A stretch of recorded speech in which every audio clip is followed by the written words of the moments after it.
if you don't mind me asking, how many YouTube subscribers do you have? We just recently passed 100. Yeah, congratulations. No. Yeah. So we're somewhere over 100 now. You. Nice job, brother. Yeah. Yeah. And you're Awesome. at Jeff?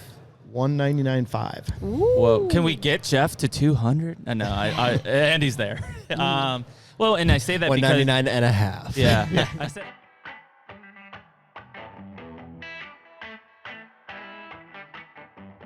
And we're back. HUNTR Hey. Podcast. Episode, Colty, I don't know, 56-ish? 56 and a half. Yeah. There you go. Yeah, that's Colty's job. He's got us in there.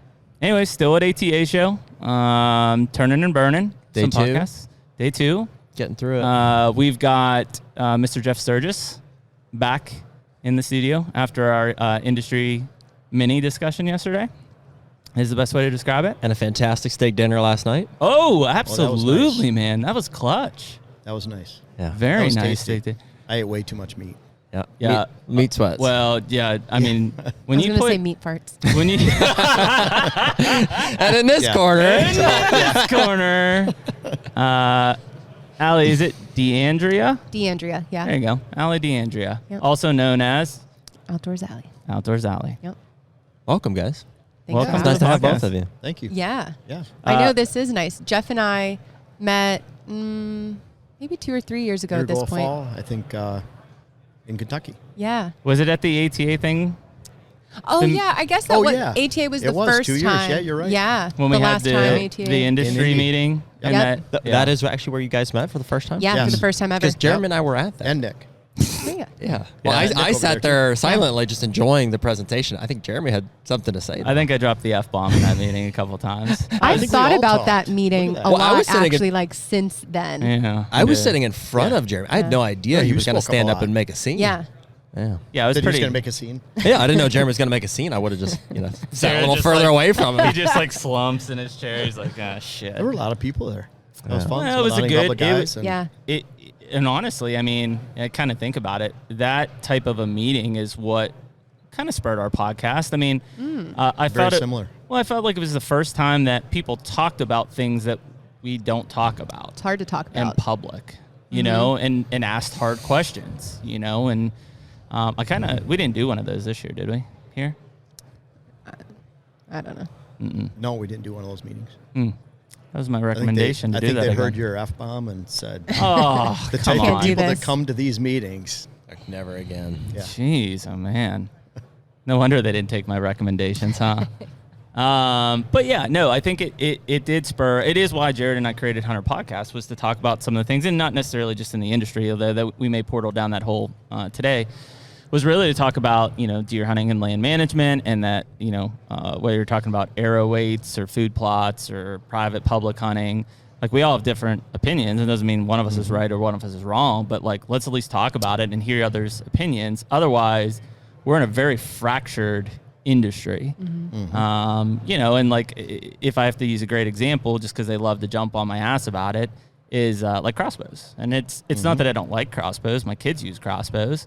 I don't like grown-ass men using crossbows in archery season, but that's just because that's not archery hunting to me. And people, that doesn't mean I'm right. It's just, that's my opinion, And I think that, and I had, to a point, I, probably loosely said something in crossbows about, well, I say that because I think people like get them, can go out in the woods with the tag still on it and use a scope and shoot a buck at 50 yards. And then to that defense, several people on YouTube and stuff basically said, no, you're wrong. Like, I shoot competition. I shoot 400 bolts a week. Da-da-da-da.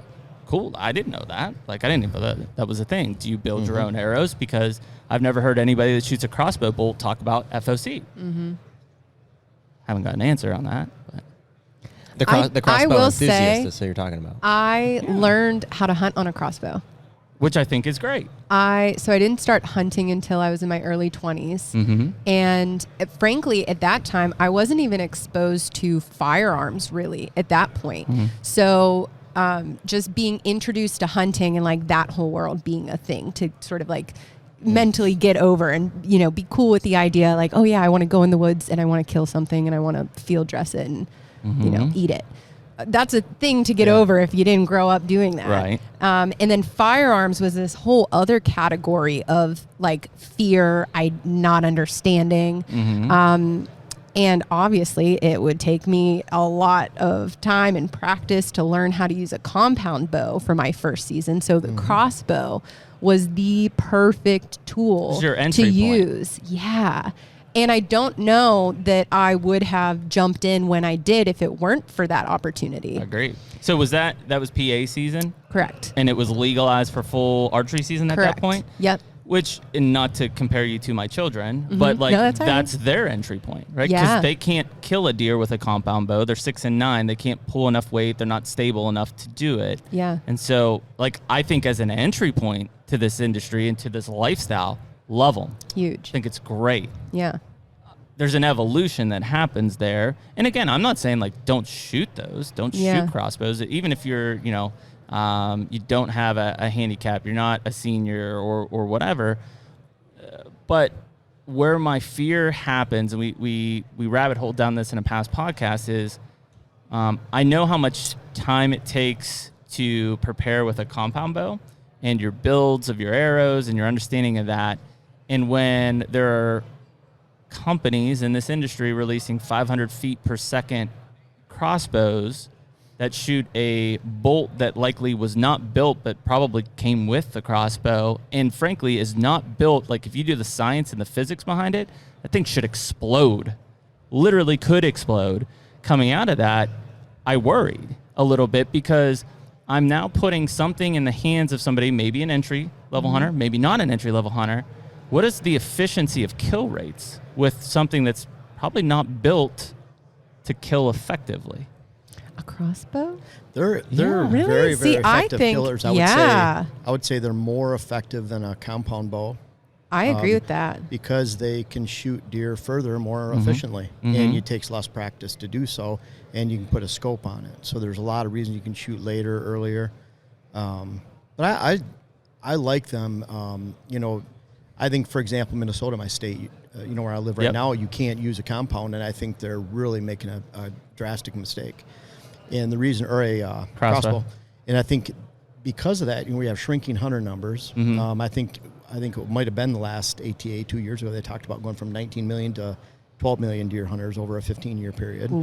And so then Minnesota, a state that is losing hunter numbers every year, you can't use a crossbow. So people that could otherwise get into the hunting industry and into that game, the average person that would get into deer hunting isn't going to spend the time to shoot a vertical bow to be proficient with a vertical bow. Those days are past.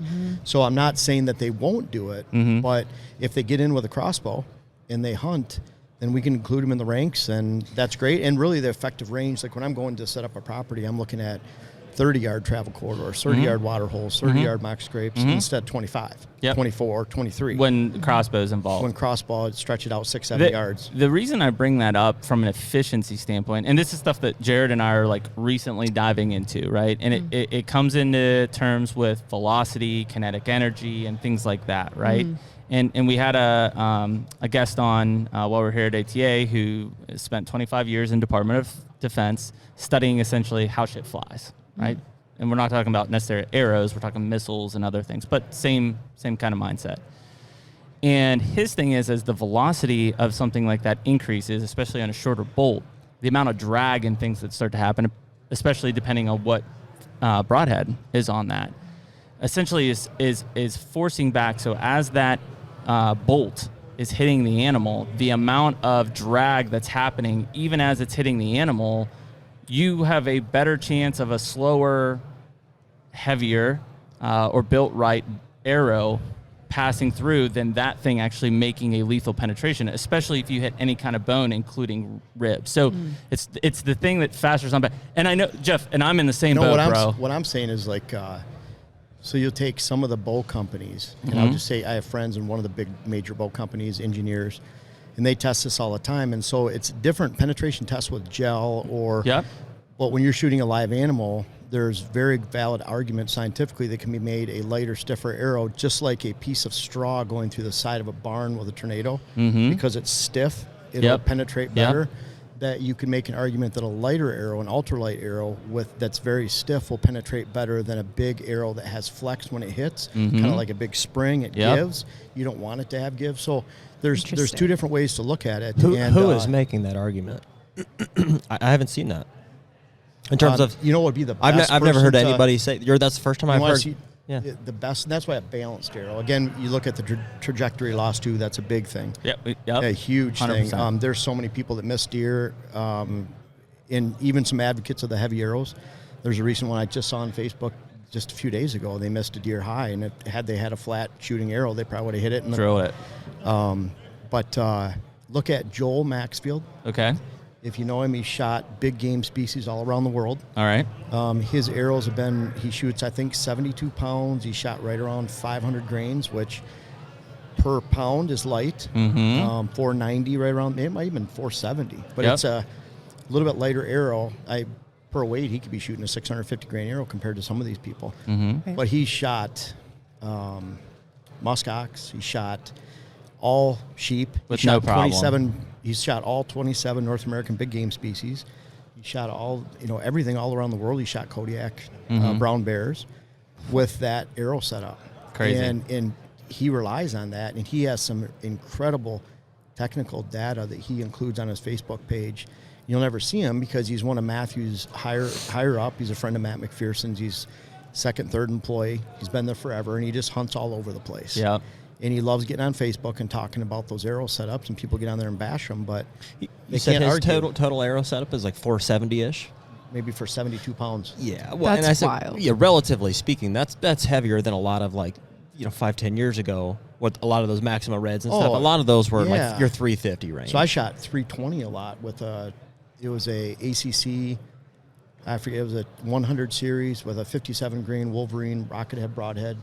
Passed through many 5-6-year-old bucks with it. And that's what's so interesting. And that small head would penetrate that scapula just like a heavy arrow.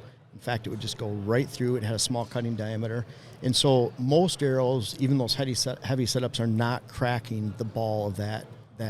Which is the claim. That's why you shoot it, right? Is that you could put anywhere you want and it's going to blow right through. That has probably resulted in, that advice, I believe, has probably resulted in more wounded game than anything else the last 5 years. What has? Shooting, thinking you can take a heavy arrow and shoot through anything you want. Interesting. Because they'll shoot at a shoulder, and you have that shoulder, and it's just that arrow's offset like this a little bit. And that it just sounds like the Jeff is always throwing us for a loop, man. Well, how do you you got to look at balance. How do you explain, it seemed like there was like a 5 or 10 year stretch there where almost like half the deer shot on the Outdoor Channel was like, it was the fastest arrow you've ever seen. That thing's going 320 feet per second, and it goes in 2 inches and is falling out on guys that are 6'2". I think that was because they were using rages. No, there's no way. I'm shooting rages and I'm getting past through. Like you get, but where are you shooting them? Are you shooting them in the shoulder? I did this year. You shot him the in front between. shoulder. I don't know if you blew through your shoulder. Okay, but maybe. that's fair. That's fair. Yeah, you shoot him in the hind quarters. I'm saying, like, I even wouldn't on a even rib aim shot, for the shoulder because I know in my head, like, I'm not getting through there. I know you would. With my rage, so I'm shooting that 80-pound Hoyt Carbon RX5, so 80-pound limbs. Yeah, very 470 grain. Ooh. Which 470. That's a light arrow. Decrease. That's a light arrow. To me, that's so light because for 80 some pounds. For 80 pounds. And you're shooting it's what? I'm shooting like broadhead and all, like 440. And what's your drop pounds? Oh, just over 50. Okay. But my arrow goes and like right into the ground. What's so how many? What's your feet per second? Oh, roughly 260-ish. I think a little worse than that. Worse than that? Yeah, it'd be less. Yeah, I think it's 250s, 240s. Around 250. Okay. Yeah. Well, see, and I don't think that's necessarily going to kill your momentum or your ability to kill anything. No, it is going to drastically shorten your range, though. So, yes. So, for me, it's all about making sure that I'm absolutely certain of the range before I take a shot. Yep. So, are you consistently ranging? Oh, yeah. And I've got like, mental markers of like landmarks. Yep. Oh, yeah. Landmarks of all my distances. And any time that I'm able to range, you spot the deer, you think where they're going to go, range that spot. You know what I mean? like I'm anal with my range because of my setup. Well, and in like, fairness, we're not nearly as familiar with that poundage of a bow. You know, Jeremy and I are both shooting over 70 pounds. So, you know, we're used to talking about like getting away with a mechanical broadhead or having something in that 450 to 470 range of total setup. And we feel comfortable with that. But, you know, we've always said, you know, if somebody's shooting 50, 60 pounds, the same setup is not necessarily going to work for them. The other thing is, like, for me, distance is an issue. So with a heavier arrow in my light poundage, thankfully I do have my my draw length to my advantage. I'm at like 28 and a half. Yeah. Oh. If I had a short draw length, you'd be it'd be limited. it'd be more difficult. But even with that, my range, like my effective range, I cannot shoot, you know, past 50 yards, and this would be more so for like a Western hunt scenario. like but an elk or I can't physically shoot far because my sight ends up running into my arrow, my broadhead. Wow. Interesting. So my range is like limited in that need that sense second too. anchor point. Like if you're shooting at a 32-yard deer and you guess 27, doing the math, you're probably going to be off about 11 inches. And so Serious. then that's a very 5 yards doesn't seem like that much, but so that's part of it too. You have to calculate trajectory, and that's what results in a lot of losses, because you take someone that would have gone from a 450 grain arrow to a 650 grain, and they're literally more than doubling their inches off at 32 to 35 yards, 37, 29.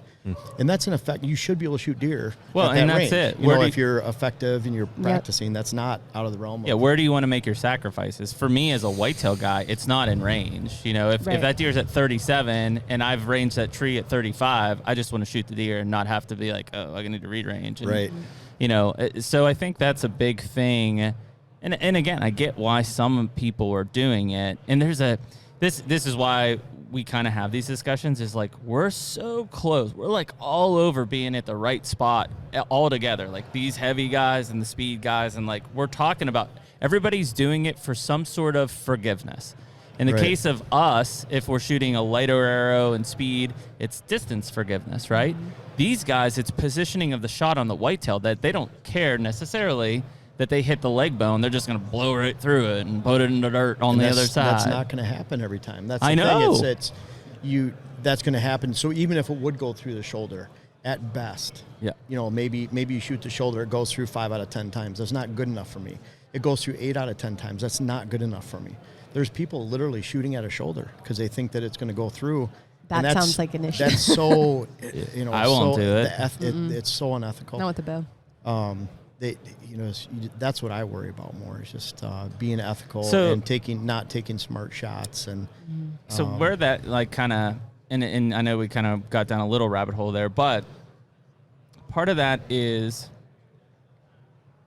the way that content is syndicated in this industry now, right? And it's not to pick on anybody, but I'll pick on YouTube because you guys are content influencers and you syndicate a lot of content, including a lot of YouTube content. Right.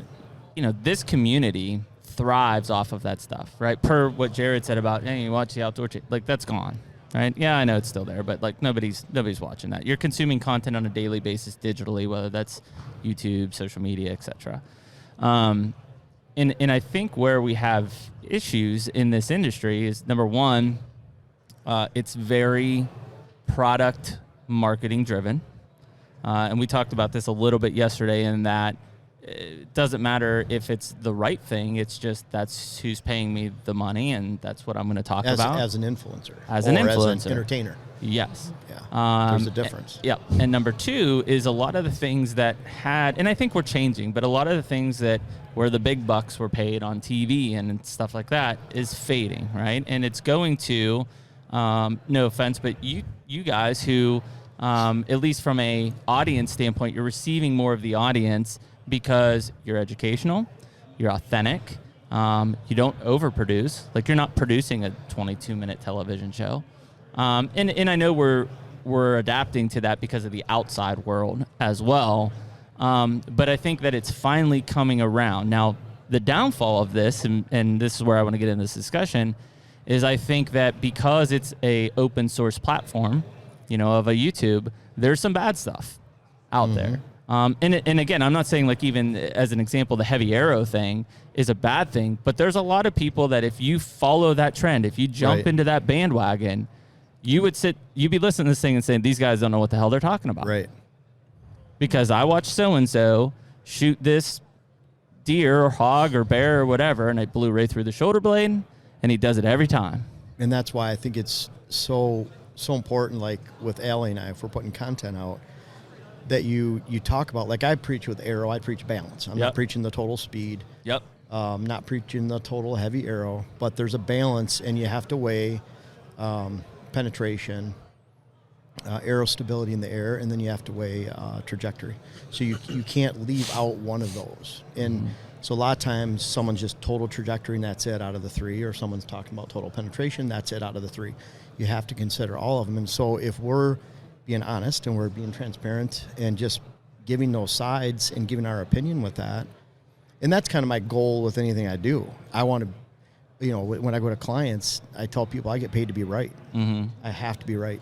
And so they're making big decisions, spending thousands of dollars on my recommendation, so I get paid to be right. So I have to try to be right. That means you have to take in all sides considerations. And I think if we do that, and if content creators do that, then they're going to be more successful.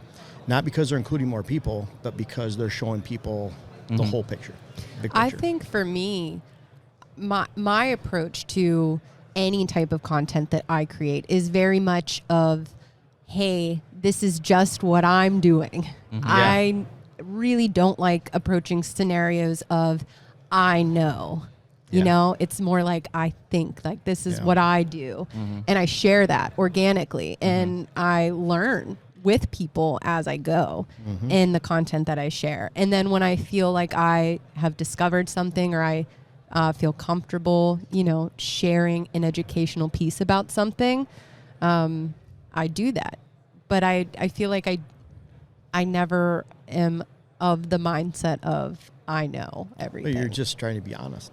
Totally. Well, and I don't know anything. And I think, Jeff, unfortunately, in a lot of cases, you have to know, or your followers expect. Jeff to I think know. we're all super impressed that you could put out as much consistent, because listen, in the beginning of when Jeremy and I started this podcast, we're like, what if we tried to teach people as much stuff as Jeff Sturgis teaches people? We'd be out of content in 15 videos. We'd be done like that. Those are the things we know things about, and we'll wrap it up.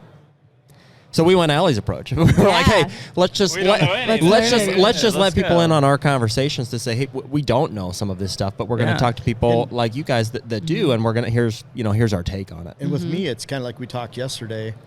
So I go to 100 some clients a year, been to 1,100, 1,150, whatever it is, in a bunch of states, and over a long period of time. Well, you'd have to be an idiot not to learn something. So it's cool when you see this stuff over and over again. Yeah.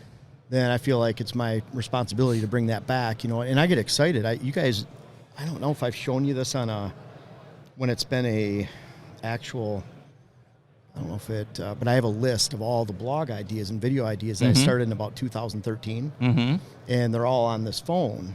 And you need to get a new phone. Well, it transfers. It's slow loading, you can see right now, but it's, I've been keeping track of this since 2013, 14. And I'll be on a client land. I'll say, hey, just a second, I need to make a note. And I'll just make a bullet point. And that's an idea because you get excited about it because you're actually doing it. And I'll show you this right here. These are bullet points right here. And we'll... Holy Jesus. That's awesome. And so this is from 2013. See the little space bar going? These are all video ideas? Or article. Oh, my God. That I've done since 2013, right around there. Jeez. Somebody might be worried about you. So Jeff. this is like middle of the night stuff. This is I do random that. idea at church stuff. Yeah. This is when you're driving. Oh, I gotta make a note, and you can't forget that. Or I'll tell somebody because I don't have my phone. Hey, can you text me this idea? And because you if you're living it, you get excited. You're passionate about it, and you want to talk about it. You want to teach. It's fun. It's a fun process. I'm not looking at XYZ YouTube channel and saying, hey, that's a cool idea. I'm going to copy that. I don't know anything about it, but it sounds good. I'm going to put it on mine. And I think that's the bad way Yeah, Allie does one way. Yeah. She has things that she knows a lot about. Yeah. And is an expert in some areas. And then she has areas that you're learning from. And Tons. but you're genuine, you just put it out there. And then there's the other way where you learn or you have experience, you try to share that experience. Yeah. You that guys, and this is Jared and I kind of went off of it, and yeah, we did take the approach of like we don't know everything, so let's ask questions. This we're doing a companion podcast here. This in 22, it's basically called "I Bought a Farm," right? And it's basically mine and Jared's journeys of how to find a farm, how to finance, creative ways to make money, like how to pay for it, what do we do once we have it, like because we don't know, right? And but one thing that I'm sure people listening to this have heard Jared and I say is. One of the people we do not envy in this industry is Aaron Warbritton. And part of it is because, like, we saw Aaron yesterday, like, he's exhausted. He's tired. Yeah. With love to Aaron. Oh, dude. Jeremy says that. Yeah. Physically and mentally. Yeah, worn out. and that's because, I love the guy. I've known him for a decade plus. But I say that to you guys, like, do you guys feel a lot of pressure in production and like what you have to do? And I mean, maybe it's different. Like you're saying no, Allie, you're kind of saying yeah. Well, yes and no. Whenever I first started sharing things online, it was like I never felt pressure about anything. And I knew that, if I went a season without killing something, someone would probably have something to say on the internet, but I don't care. It's just me sharing my experience in the outdoors. As things grow, there are more people who have an opinion about who you are and what you do. And Sure. I think last year was a big learning for me because I think I've always just turned away from the thought of pressure, because in my head, it really is like my mindset is I am trying to produce content that I'm excited about. If I'm not excited about it, it's hard to why deliver. why am I doing it? Stupid. So if the bottom line is like, if I'm having fun doing this, then I'm going to do it. And if there are brands that make sense to partner with for this, I'm going to do this. And if not, then I'm not.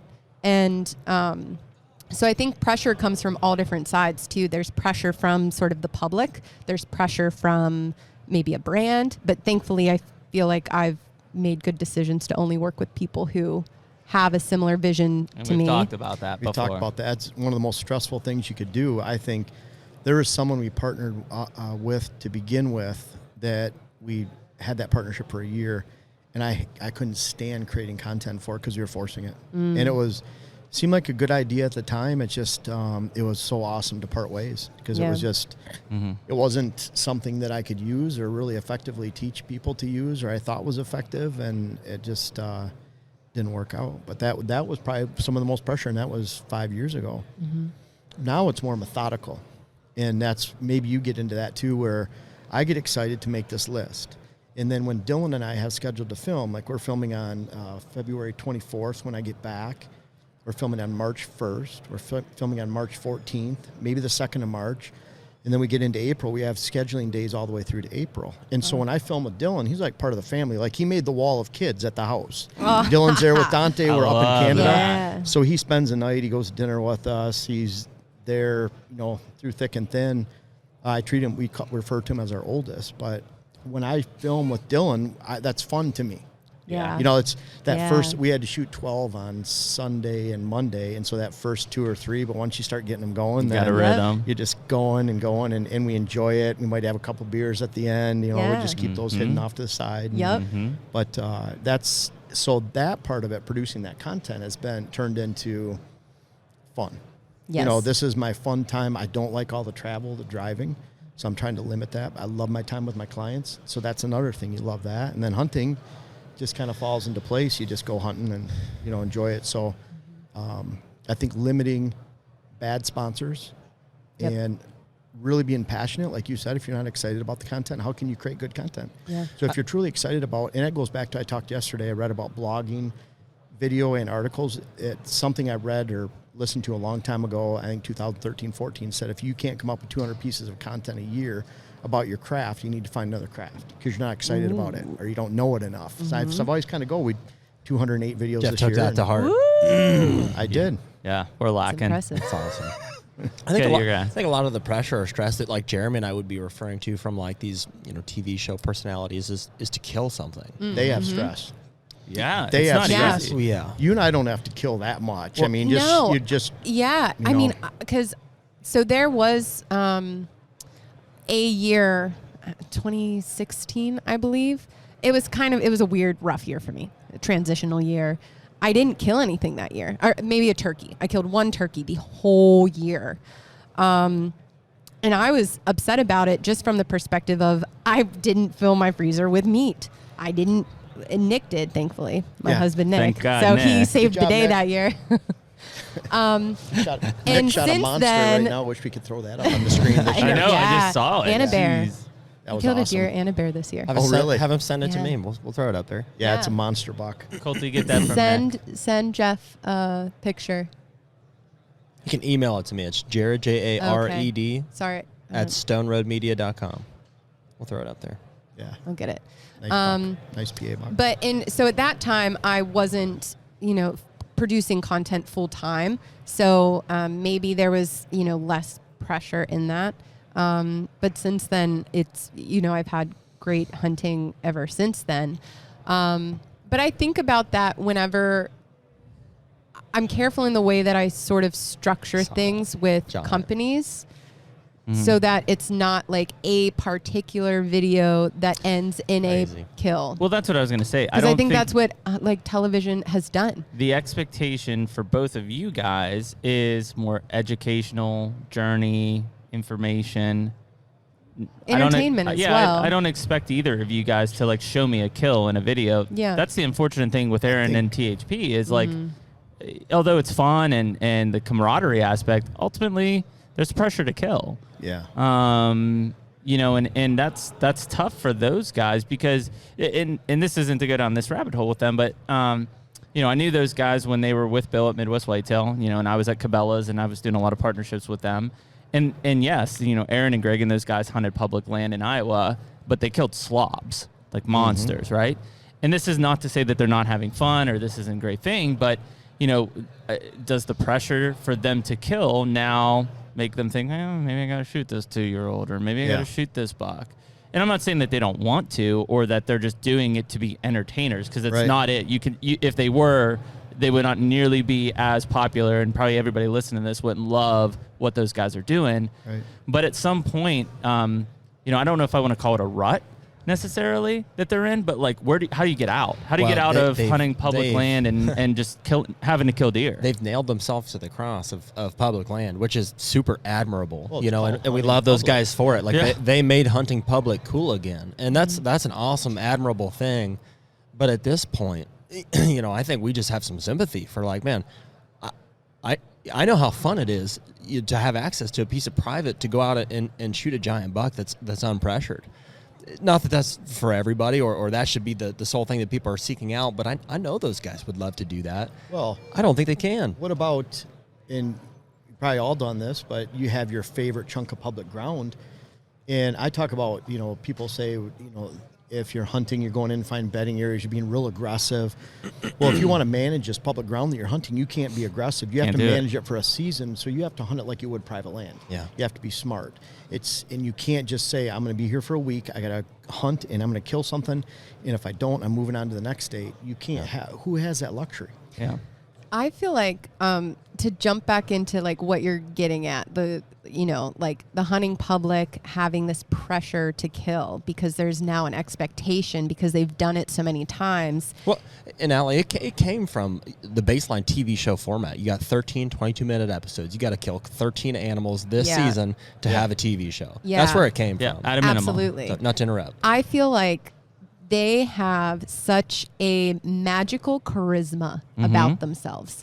It's The whole crew. Yes, Yeah, it's whole the crew. The camaraderie. dynamic, yeah. Yes, that's where the magic is. And from my perspective, I don't see why or who is creating the pressure for them to kill. Are they creating that pressure for themselves? I think it's social media. I do It's, too. I've seen some So it's- comments. it's- They'll I've say, seen It's it trolly too. comments. Yeah, it's Yes. trolls. That's silly. And I don't- why wouldn't that even shouldn't say it's- dictate. That shouldn't You mean dictate. you've never been trolled before, Allie? and what I mean is like some of their best, they'll have consistent. I mean, it's crazy. Consistent know. 120, 130, 132, 127, 128, 129, right in a row of videos. I mean, it's the same rabid base that's there for every video. But they also want to see something killed. And so they enjoy the whole buildup. That's why they're there. They enjoy the camaraderie. You see those influxes But if too you when don't things see the like that kills, happen. and then all of a sudden they kill something, there's 300, Yep, boom. 275, and that's what's That's their new bringing base. that. That brings But it I up. think over time, though, what's cool is people would expect them to shoot less, not more. Yeah. I don't think they need to feed the base that. I think it keeps people I going see. because they've built more of a fan base. With me, the only pressure, and I just enjoy hunting, and it works out on the properties I go to. But if I don't kill something, if I'm teaching people how to set the property up so they can kill big bucks or kill or manage a good herd or get the most out of their herd, if I don't do it for myself, how can I teach them? Yeah. And so there's that aspect. But Yeah. I just Yeah, and I I think passed that anybody a few that's years ago where it was kind of like just enjoy hunting, things will fall where they do. anybody that That's just- consults Yeah. feels that at some point. You can't lecture somebody on to only kill 5.5s and pass 4.5s if you're out there killing 3.5s. You know, it's a you weird. can't be how to build wealth lecturer Right. if you're Yeah. driving a Pinto Yeah. to the. Well, and to the where I get conference. with the THP guys, and maybe this is just for all of us, is what's sad about it in a way is we all got into this because we love to hunt. You know, even if it was later in life, you learn to love it and enjoy it, right? And I say this because I've reflected on this in a past podcast, but you know, back in the day before even Outdoor Channel, when hunting industry shows were on TNN, the Nashville network, on Sunday nights, and there was a limited amount of shows. I remember meeting one of those guys for the first time and like being excited, like this is like the celebrity guy. And I remember talking to him, and I was like, man, you know, you gotta love to like hunt for a living, like. And he said, well, yeah, no, I'm an entertainer. I'm not a hunter. And like that kind of mindset hit me, and you know, that was back then, and this is now, but. You know, what I worry about a little bit is kind of the fact that do guys, and I don't think you guys do, which is awesome, but do you guys like THP? And there's other ones, Seek One, another great example of No, I need they're to really kill good. giant bucks, but do a great job. Do those, at some point, I know they have fun, but are It they on taints the experience? Are they on the border of like this is just work and effort? Because like I hunt to escape.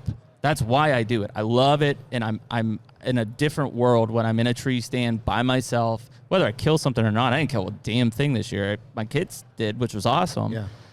But like, does all of a sudden the pressure that social and this industry, let's be honest, it's this industry puts onto it, does it all of a sudden not be enjoyable? And then at that point, you know, my dad told me long ago, if you ever get to that point, man, you got to take a step back, take a breather, and think Yeah. about what you're doing, because this is what you love to do. The reason we do this podcast, Jared and I just love to hunt. Well, we brushed up against it this season. Very close. Well, This is where it's all coming full Well, circle. we started this podcast early, last year, 2021,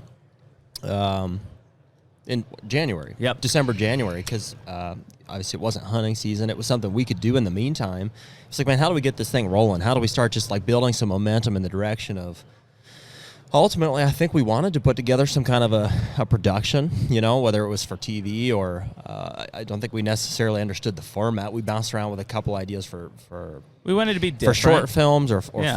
full length feature films, and so we were bouncing around on those ideas and started to film. And you know, Colton spent a lot of hours with me in the tree stand and stuff, and props to Colton. And Good job, Colton. pretty quickly we started figuring out, like, man, this is first of all, this is hard.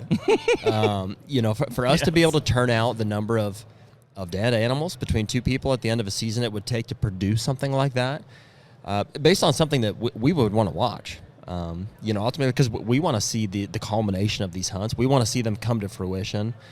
The reality is that Jeremy and I just don't hunt that much. Yeah.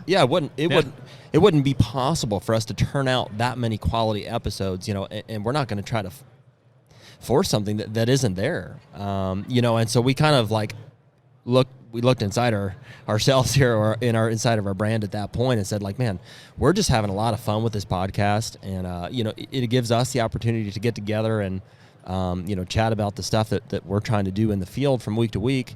And it doesn't have the pressure that, you know, turning out those episodes would. And so we kind of just clung to this for right now. I mean, this is just what we do. And we have total freedom from this podcast table to leave and go hunt the way that we would with, you know, no holds barred necessarily. You know what?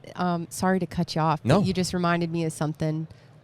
So this year I did not kill a buck until like the day before archery season closed during the rut, like end of the rut. And the night that I went to hunt, I did not feel like filming. I was burnt out in that sense. And I did film a clip before I left the house, basically just saying like, I just don't want to film tonight. So I'm going to hunt. I'm not filming. Got out there, shot a buck. Shot a buck. Awesome. Amazing experience. Probably felt and free. then oh, totally. And then I pulled out my phone and started filming and, but I just needed that. I needed some time away. And so, for me and the way that I've structured, and I know this isn't, you know, what works for everybody, but for me, like I don't need a kill shot for a video. So it wasn't a big deal I was gonna that I ask didn't. you that. Yeah, That's what I was thinking about. Actually, a lot how of the you feel about times, that. Yeah. I mean, Is that an this audience is thing? gonna open up. Yeah, I mean, Okay. this is gonna open up like let's probably a can of worms. We love those. But I think this honestly started, frankly, just because I wasn't capturing kills. But I don't typically have kill shots in my videos. But I think it truly just started because I never got the footage. So they just weren't in my videos. I just didn't get them. Like, I But did that on then- purpose. Yeah, but then there would be times where we did capture it, and I would choose not to put it in. And now I'm to the point that I don't think that I necessarily want to include that in my content.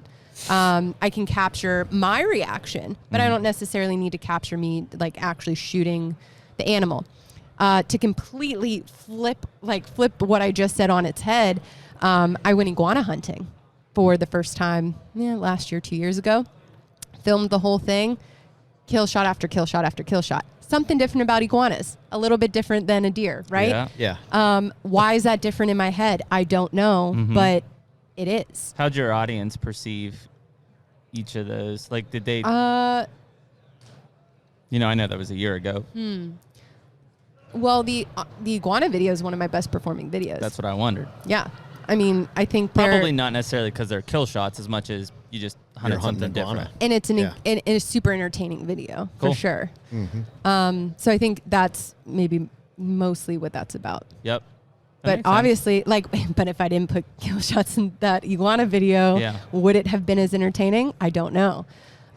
So I also think that there's no reason to hide that aspect of it because it's absolutely an inevitable part of it. So when I say that, it's not because I'm hiding it.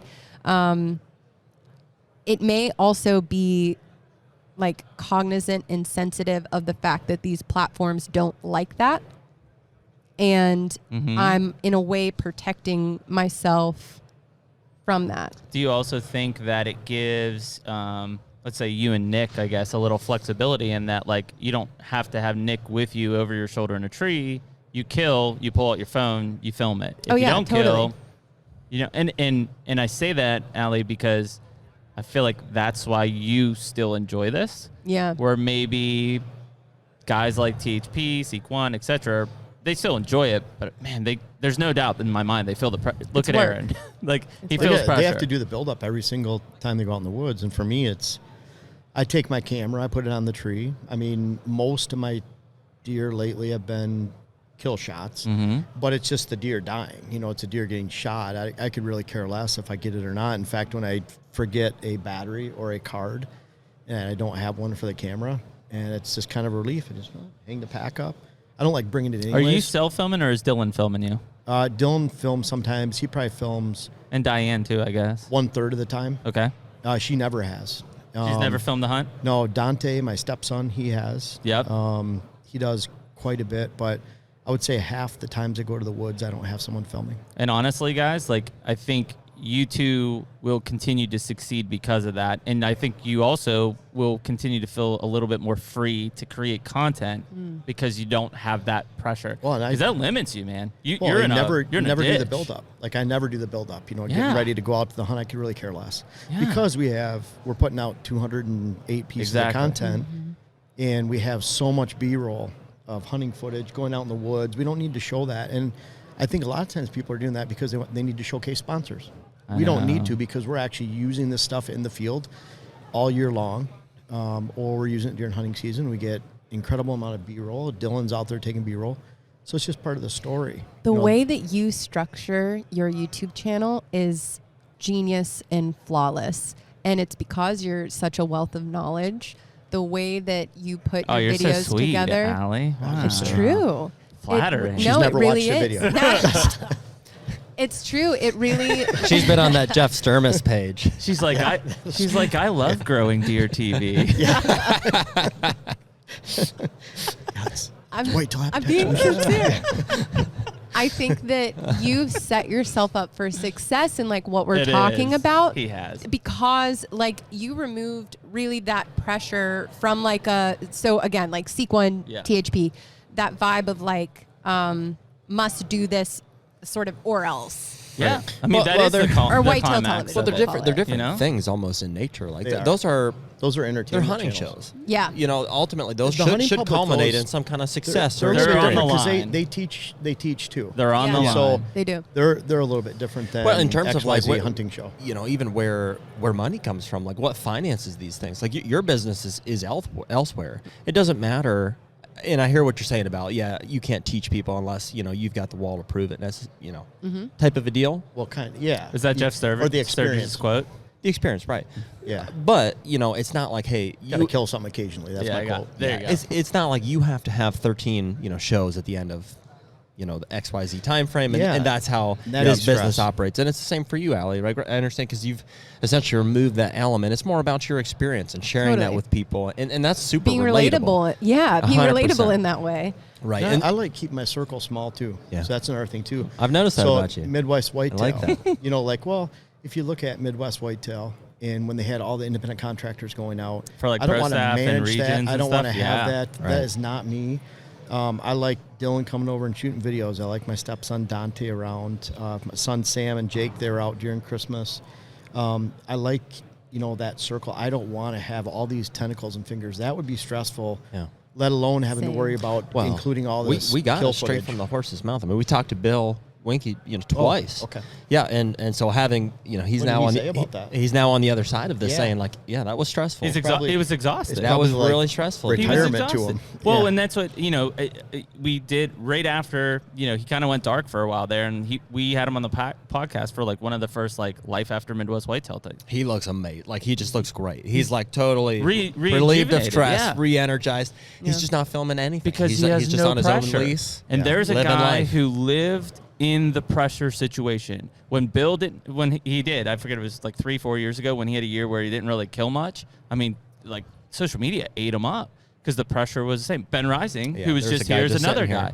Ben's killed 3-4 bucks every year, big bucks. He had 18 or And 19 listen, was a bad year. The better he Ate gets him at up. it, the more stressful it is. Because that guy is known for killing 3 booners Yeah, a but year. He's been killer for a long time, though. I He know. can afford to take a couple years off. Can Wow. he? It I weighs think he on his can. conscience. I think know the person. it does. I think so. That's the thing too. You have to look at.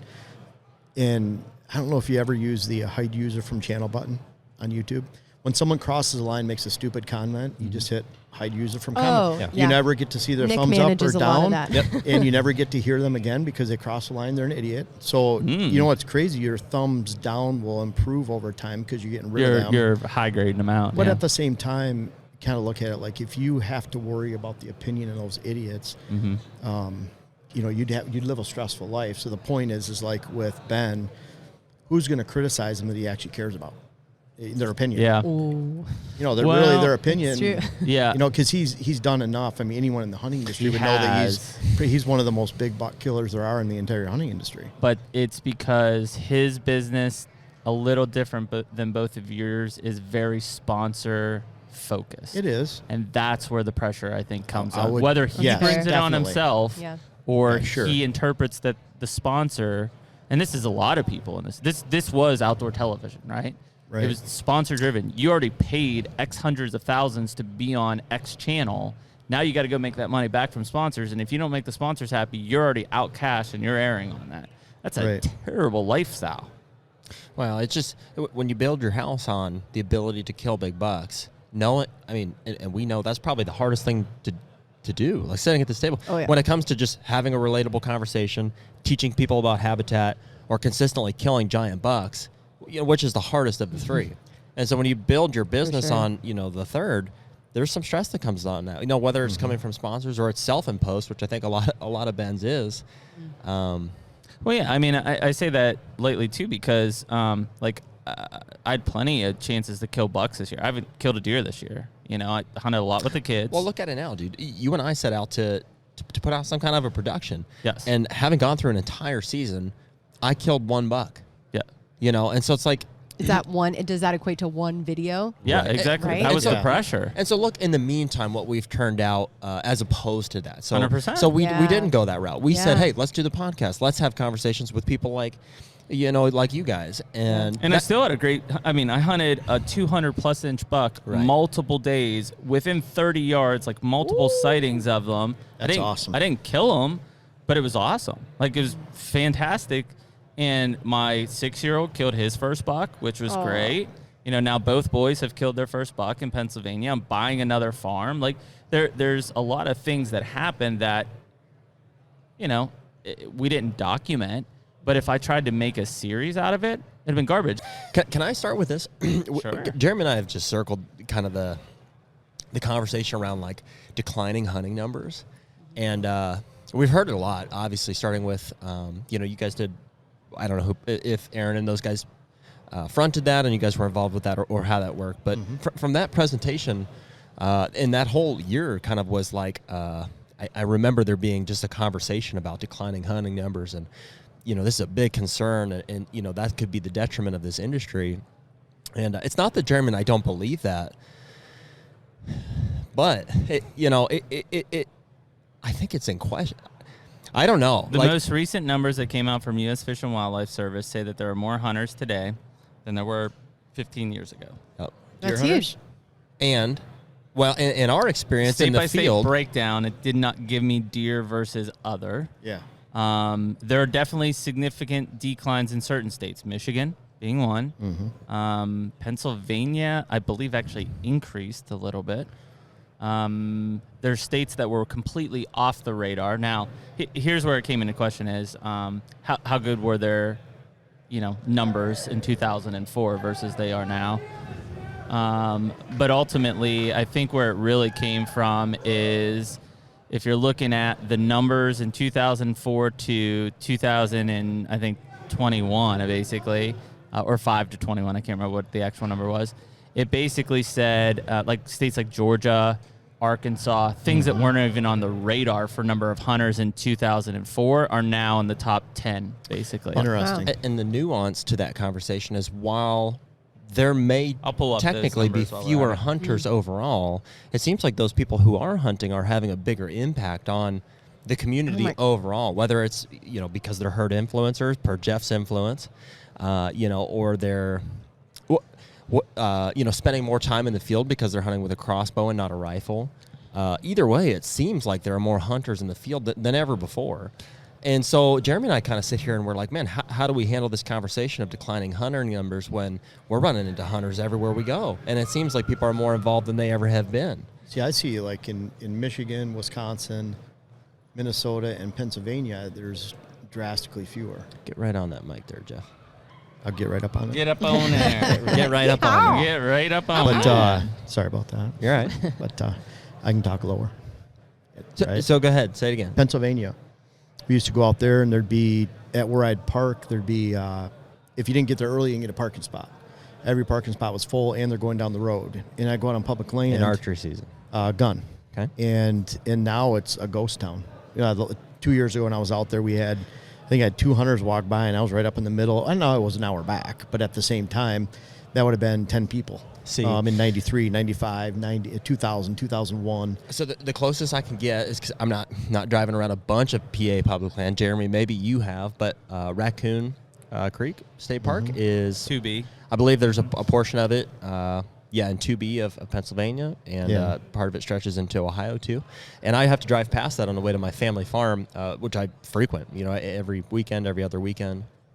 And they can't fit any more trucks in that parking lot. And so obviously that's a limited observation. Right. And that same with is mine, during too. archery season too. So that is part of this nuance, is I'm saying maybe there are fewer hunters overall, but it seems like there are a lot more hunters spending a lot more time in the field during the archery season. 400 days. Yeah. Days of field. I feel like, frankly, the amount of data that people have now access to is what contributes to that. Okay. So in the past, maybe all of the guys, were hunting one spot because that's the only spot that they knew. But now with there are multiple apps now that give you access to very, detailed data about where to go, Sure. where to Onyx, access. Hunt Stand, Right. HuntWise. Absolutely. The three big ones. Yeah. I think that in combination with just the internet and people talking and people putting out videos about where they're hunting and the opportunities. I think this is especially true when you look at Western states where tags are extremely limited. Mm-hmm. For whitetail, it's a little bit different. But with elk in Idaho, for example, so I used to live in Idaho. When I was there, the tags would typically sell out for non-residents sometime in mid-September. And that was in 2015, 2016 when I was living there, 2017. Flash forward to 2019, 2020, now 2021, 2022. Tags are selling out the day that they go on sale. This year, they sold out the day that they went on sale. That never happened in the past because I don't think the people had the information that they do today. Yeah. Well, is it fair to say, too, that, so while initially the concern may have been that hunter numbers are decreasing, with technology, I guess, like crossbows and, platforms like Onyx and stuff, is it possible that maybe we can't support as many hunters as we could at one time?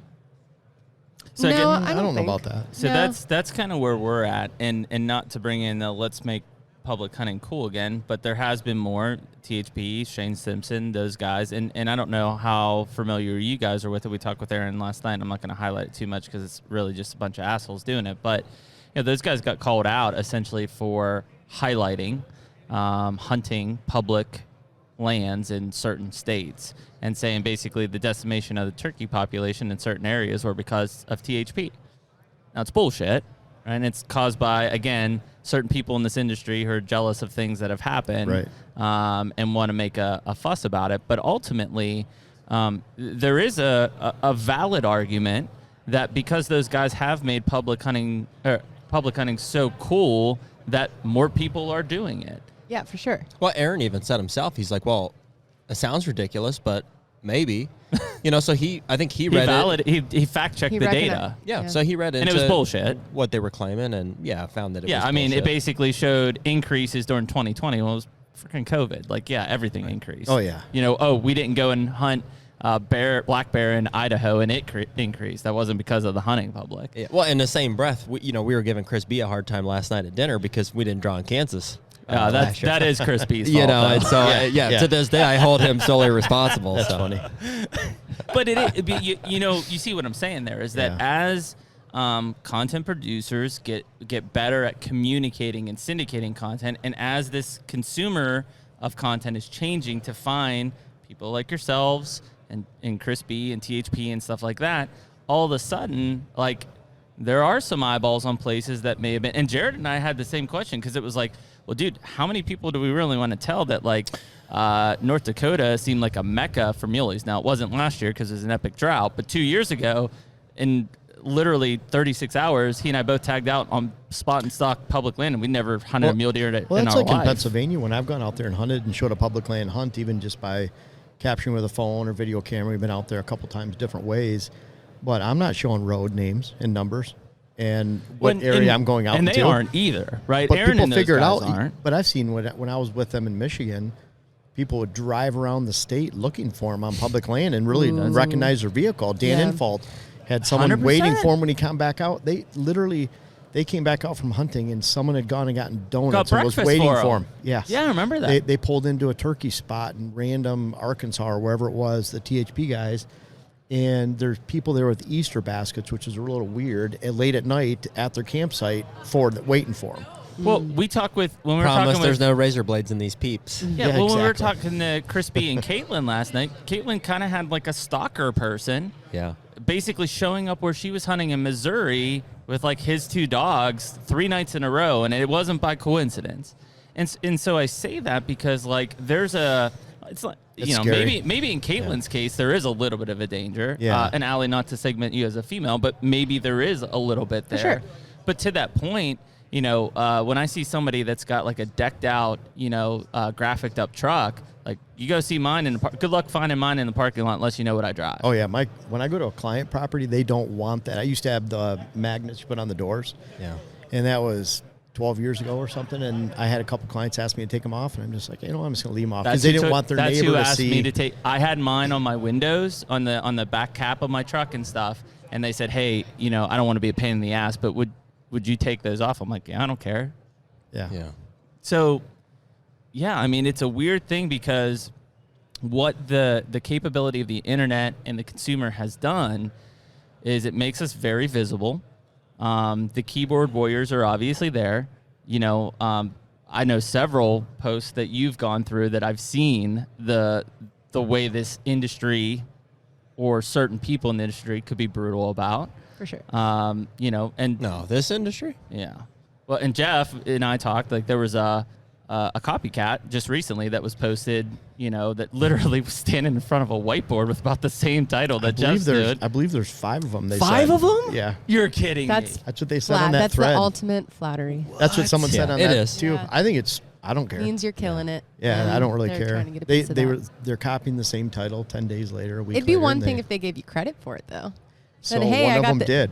They Oh, talked about. really? So Kudos what to they that said guy. is we're going to teach you today how to create the Jeff Sturgis mock vine scrape. Oh, Love my it. So God. Yeah. they were saying is why don't they just go to? But anyways, then he went through. This is what Jeff says, and he went through the Wow. whole steps of creating a mock Interesting. scrape. But Thought and that was kinda there cool. is- Yeah, there that is was a nice. healthy collaboration, right? sure. And you see that happening. Like Aaron and those guys were with Whitetail Adrenaline not too long ago. Oh, yeah. You guys obviously doing Public Land Challenge and stuff. Yeah. Like those are some of the like it.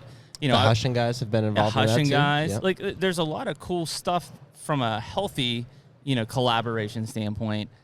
And I get it. Like, you know, it's a small industry. There's ultimately some competition that's kind of going around. But, you know, what I don't understand is when you start to look at some of the misinformation. Like, I'm not going to necessarily, I might pick out a channel depending on how much beers we have.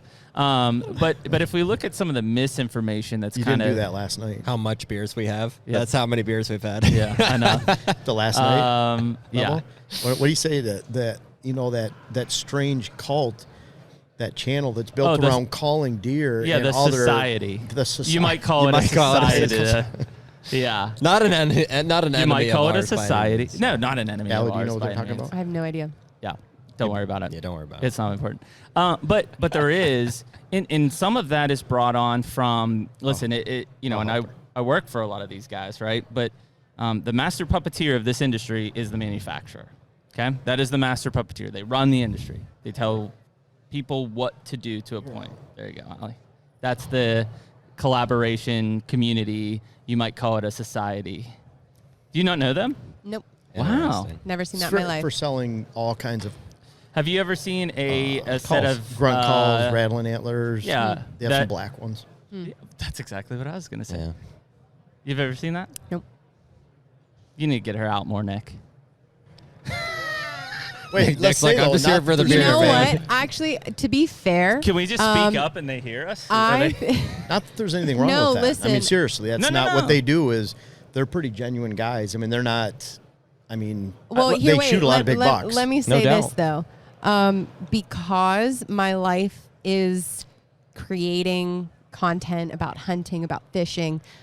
That's my life, and I'm so in it. It's hard for me to consume that type of content sometimes. Oh my gosh! Because I start to, I'll start to either compare, or I'll start to maybe like something or not like something, or think about someone in some way because of the type of content that they're producing, and that's not real life, you know. And I think just because I'm creating it every day, I need a break from it sometimes.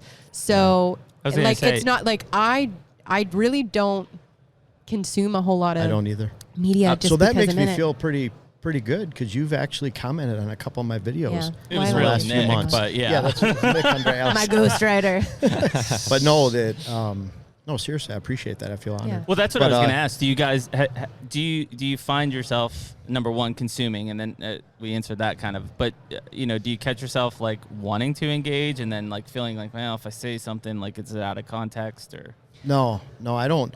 So if I comment, it's because I appreciate something. And what I do, like I'll see on even Facebook pages where I know you that, and I comment inside the private page Yes. a lot. but even on the general big like Habitat Managers Forum, which is very active, I'll comment and just leave. Like I have that ability because Post and I've ghost. done that. Yeah, I just post and leave. Like I look at like, man, that's some bad information. I'll just try to post some good information if I can, and then get out of there and just. I'm literally doing it to try to help somebody, and that's it. Do you And guys then, read your comments on YouTube and stuff? I do, but only like the first 20, 30, 40. Okay. Yeah, YouTube more than any other platform. About Instagram. Like Instagram I do too. Quite a bit. I have waves. Higher I have percentage. waves when I will, Yeah, me too. and then waves when I won't at all. Like I will, I think they call it like ghost posting, where you just Post and ghost. post post and ghost. Yeah, but for Is me, that your style? And it's then you like- let me read them and answer them? Yeah. I'm not a comment guy. Yeah. No, I'll And- tell you if it's important. They said on YouTube last year, I haven't got the numbers this year. I don't know if they'll send it. But for 2020, they said I engaged in over 30,000 comments. Wow. And that those would have been written comments over 10,000. wow, that's good.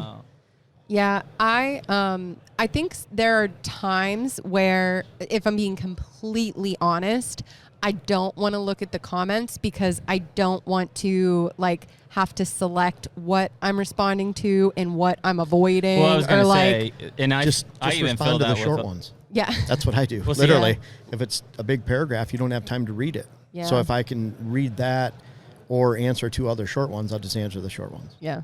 Yeah. That's a Well, good and in your case, probably both of your guys' case, it may literally not be possible. Yeah. You know, if you have 20, 30, 1,000 people commenting on, videos over the course of a week, how could you respond to even half of them? Well, It I used mean- to be, I really tried to answer Yeah. almost all of them. Yeah. But I just find I'd rather watch TV. Or Sure. drink some coffee. Relax. Spend time with your watch wife. a show. There- Yeah. Go there's for a a couple. drive. There's a I couple don't of know. methods of, Yeah. or schools of thought, I guess. So Bill Wenke, obviously somebody that we respect, is somebody, well respected in the industry. He spent a lot of time responding to almost every comment, and he viewed those as really important for teaching. He saw it as an opportunity to follow up with people on the videos he was putting out and to teach them and to make progress with people, I guess. And the complete opposite of that would be like a Joe Rogan model, who's like, I don't read comments. There's no good that's going to come from that. That's also known as Jared Prussia model. Yeah, but well, I could go either way on it. I mean, I think that there's valuable stuff there. Obviously, I want to know what people are wanting from us. I think more than anything. Well, but you also know that at least for right now, that's why I don't know how you guys could do it. Like, we get a couple hundred comments on a video, and it's like, holy shit! Like, how can I keep doing this? That's the thing too. I average, because it's 4 videos a week, average over 100 comments per video. right. And that'd be 400 comments I have to respond to a week, and I just literally don't have Can't the time. do When it. I Yeah. and a lot of people, even on YouTube, like I still go to clients, and I bet you I'll go to some this year again, like I did last year, and they'll say, "What do you do for your day job?" Yeah. It's like for this job, I put out 208 videos, go to 100 clients a year, finish a couple web classes, and hunt. And Do you think that's part of the it's- YouTube algorithm and the response rate? Like, I know there's some engagement, whether it's thumbs up or comments or something, like, and nobody necessarily cracks the code there, but, on Facebook at least, you're given a grade on a response rate. If somebody asks something and you don't respond, like I do think that's part of an algorithm. No, you don't think it is on YouTube? Nope. I don't think it is at all. Pure. Well, you want pure look comments. at somebody like Rogan as an example. Yeah. If that is true, if he's not responding to any comments, I mean, who's getting more views than Rogan on YouTube? No, I think it truly comes down to just quality. Well, quality is a loose term. It's just content that people want to watch. Okay. If people are watching it, it's gonna get. What about in in that terms case- of like YouTube referrals? Because like if you look at your analytic breakdown, and some of our viewers might not give two shits about it, but like if you look in your referrals, you say, okay, here's other videos that I'm coming in contact from a referral standpoint. Why are they referring you? Because it's similar content. Similar content. Yeah. And so that they're trying to people feed have continued to watch it, So so look they at it think this it's way. good. Yeah. You They're trying to have- feed the viewer what they want. You have someone with crap content. They get 1,000 views. She's right They here, get- man. Chill. Jeez. Oh, Burn. But, I'm just kidding, Allie. if you get those engagement rates, though, where you're getting 7 comments and you answer them all, but it was, you had 1,000 views and it was garbage content. Yeah. YouTube's not going to reward that because you're batting 1,000%. Right. No. Yeah. No. Yeah, and I think that I don't necessarily, I enjoy it, so I don't feel pressure to answer them. I like interacting with some of those people, and part Yeah, of it is you too love like, it. well, no. First of all, we're unlike these. I'm glad you do. Unlike these two vets here, we're a growing brand. So like, I want if somebody takes the time to comment, and I'm not saying like you guys are not. You're Like gonna I want to build your just numbers. hey man, thank you. Like I do appreciate, and we do. Like we appreciate these two guys out here listening. hell yeah. And but that's the kind of thing that like, at some point I won't be able to do it. So I guess I feel like I have to do it. For now. me, see, it's good. It gives me some peace of mind that you are doing it, to be honest. I got it covered, bro. Yeah. Well, because... I think it's critical with the timing. Yeah, and well, Of where see, you guys are at. what I'm afraid of is that I would read those and allow it to influence how we do content. Yes. And I I don't... think that's me too. I don't want that because I think what we do is awesome. I think it's... Yeah, I'm too So, busy, so I forget about it. You'll after a find while, some but- of the same people, though, that It is. are your loyal followers. Yeah. They're very insightful on what they want to see. Right. Like they'll say, hey, can you do a video on, you think, that's a really good idea. Yep. Yes. And There's so no it's just doubt. like questions I get from clients. That's when I fill that blog list, is when I'm at a client and they're asking questions all day. And so I'll think, that's a great way to ask that question. Can I That's make a good point to that? Neither of you guys are Fire Snake on YouTube, right? Cool. And this isn't an attack on him. In That's fact, I'll funny. give him props on this. So when I never get in seen that one. when I get into the crossbow thing, he was the first guy who basically said, "Shut your mouth, Jeremy. You don't know what you're talking about," which is fine. And so we went back and forth, and he comments on almost all our videos. And eventually, it got to the point where I think him and I are in like a cool banter now. Nice. To where it's like he brought up something the other day of like talking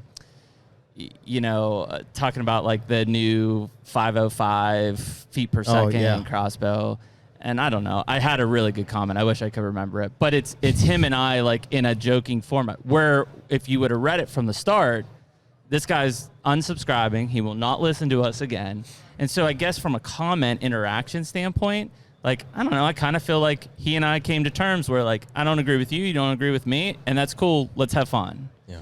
And really, that's why we started this thing, is part of, like, I don't know. Like, I don't necessarily agree with you, but I don't know everything. So here's where our balance is healthy at this That's point. props to Fire Snake, in Yep. case he's Yeah. listening. He'll comment. Here's where our balance is healthy at this point is because I know that you're reading that. That gives me some peace of mind that, okay, you're getting some input from our listeners. And so I'm pure. Like, I'm not reading those, right? I'm trying to just be like, man, this is how we do this thing. This is what we enjoy doing.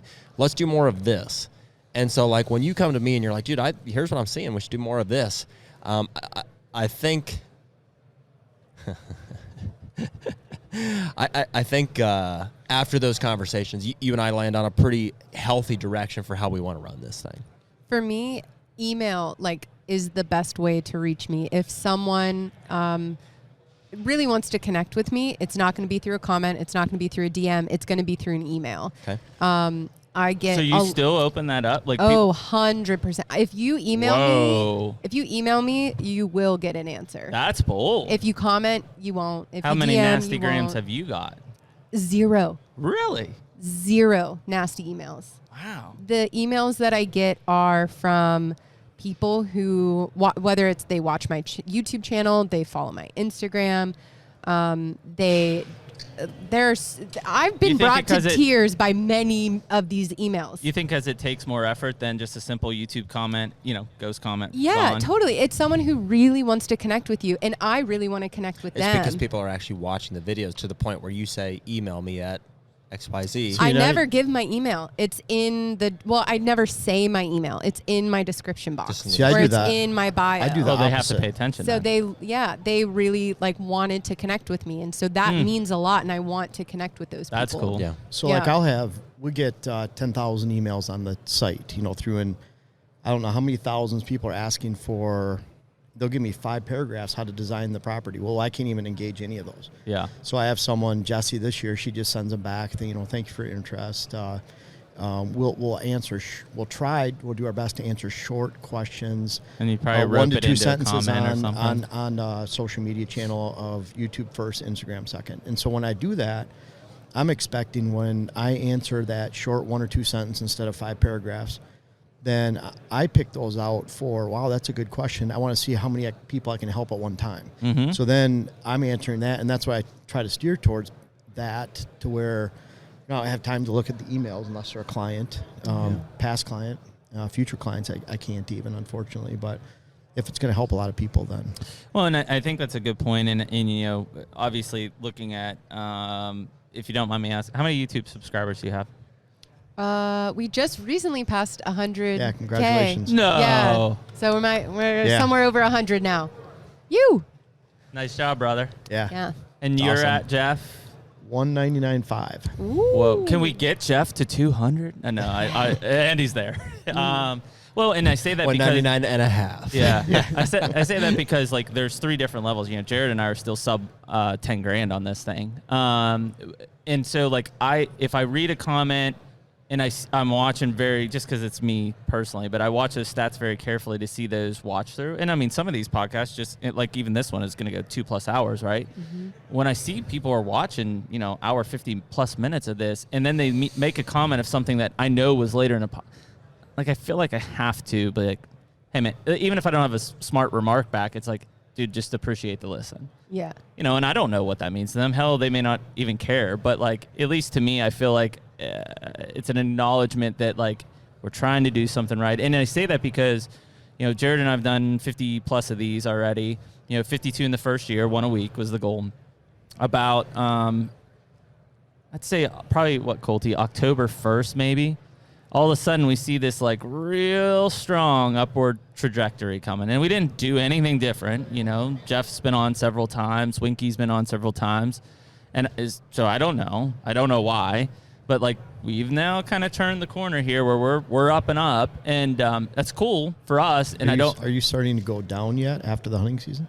No. Because mine's exponential growth August and September, October, end of November, and then it starts going down in December, and then it bottoms out in May, and then goes back up again. It's like a heartbeat. And we see big, we see spikes. If we've got you on, or Winky on, or Eberhard on, we see a spike. But what was interesting is Jared and I have done just a couple of him and I, and in particular one, it was 52 is our year-end wrap-up type of thing, and it's one of the best ones that we've done, and I don't know why. And maybe it's title, maybe it's content, maybe we got on a topic that fired people up, which is the whole point. It's because what people enjoy about our podcast is just your and I's dynamic. Mm-hmm. I've said that, and not that it's anything crazy, but people just enjoy that, right? Mm-hmm. And we're having conversations about things that we're truly passionate about. When you don't hold back. And we don't hold back. No. Because why would we? We're seriously trying to figure some of this stuff out. That's why Jeremy's mom's mad at him. Right. If I say the F word on YouTube, she gets really mad at me. And she'll make a comment, which is embarrassing as hell. Yeah. She'll make a comment. She'll comment. That's awesome. Mom? Where's the meatloaf?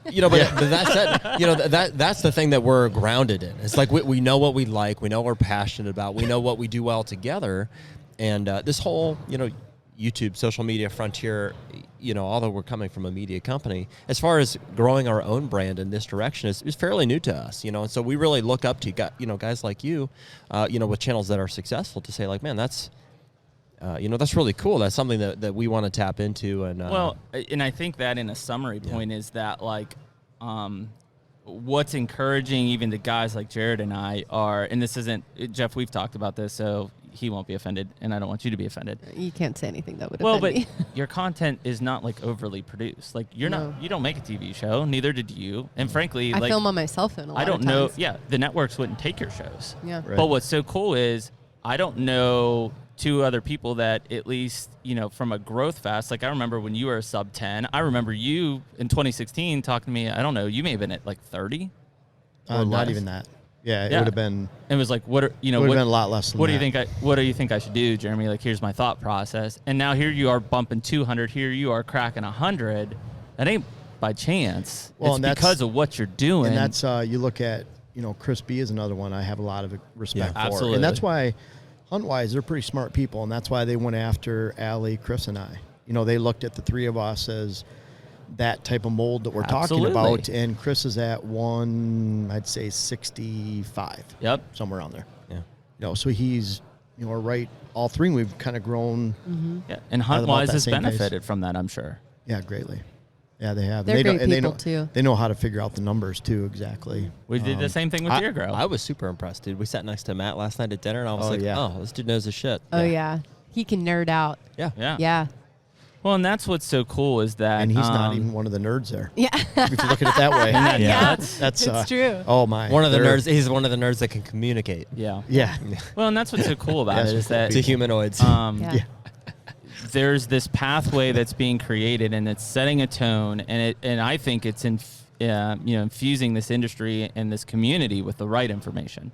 There is still bad information out there, and it's it's not like the evil people of the world, but there's people that have just giant influencers that just don't put the right information out there. Not to really get into it. Oh, let's go. But what's that sounds good. What's the bad information that if you had to pick one topic, what's the bad information that really Could even go general.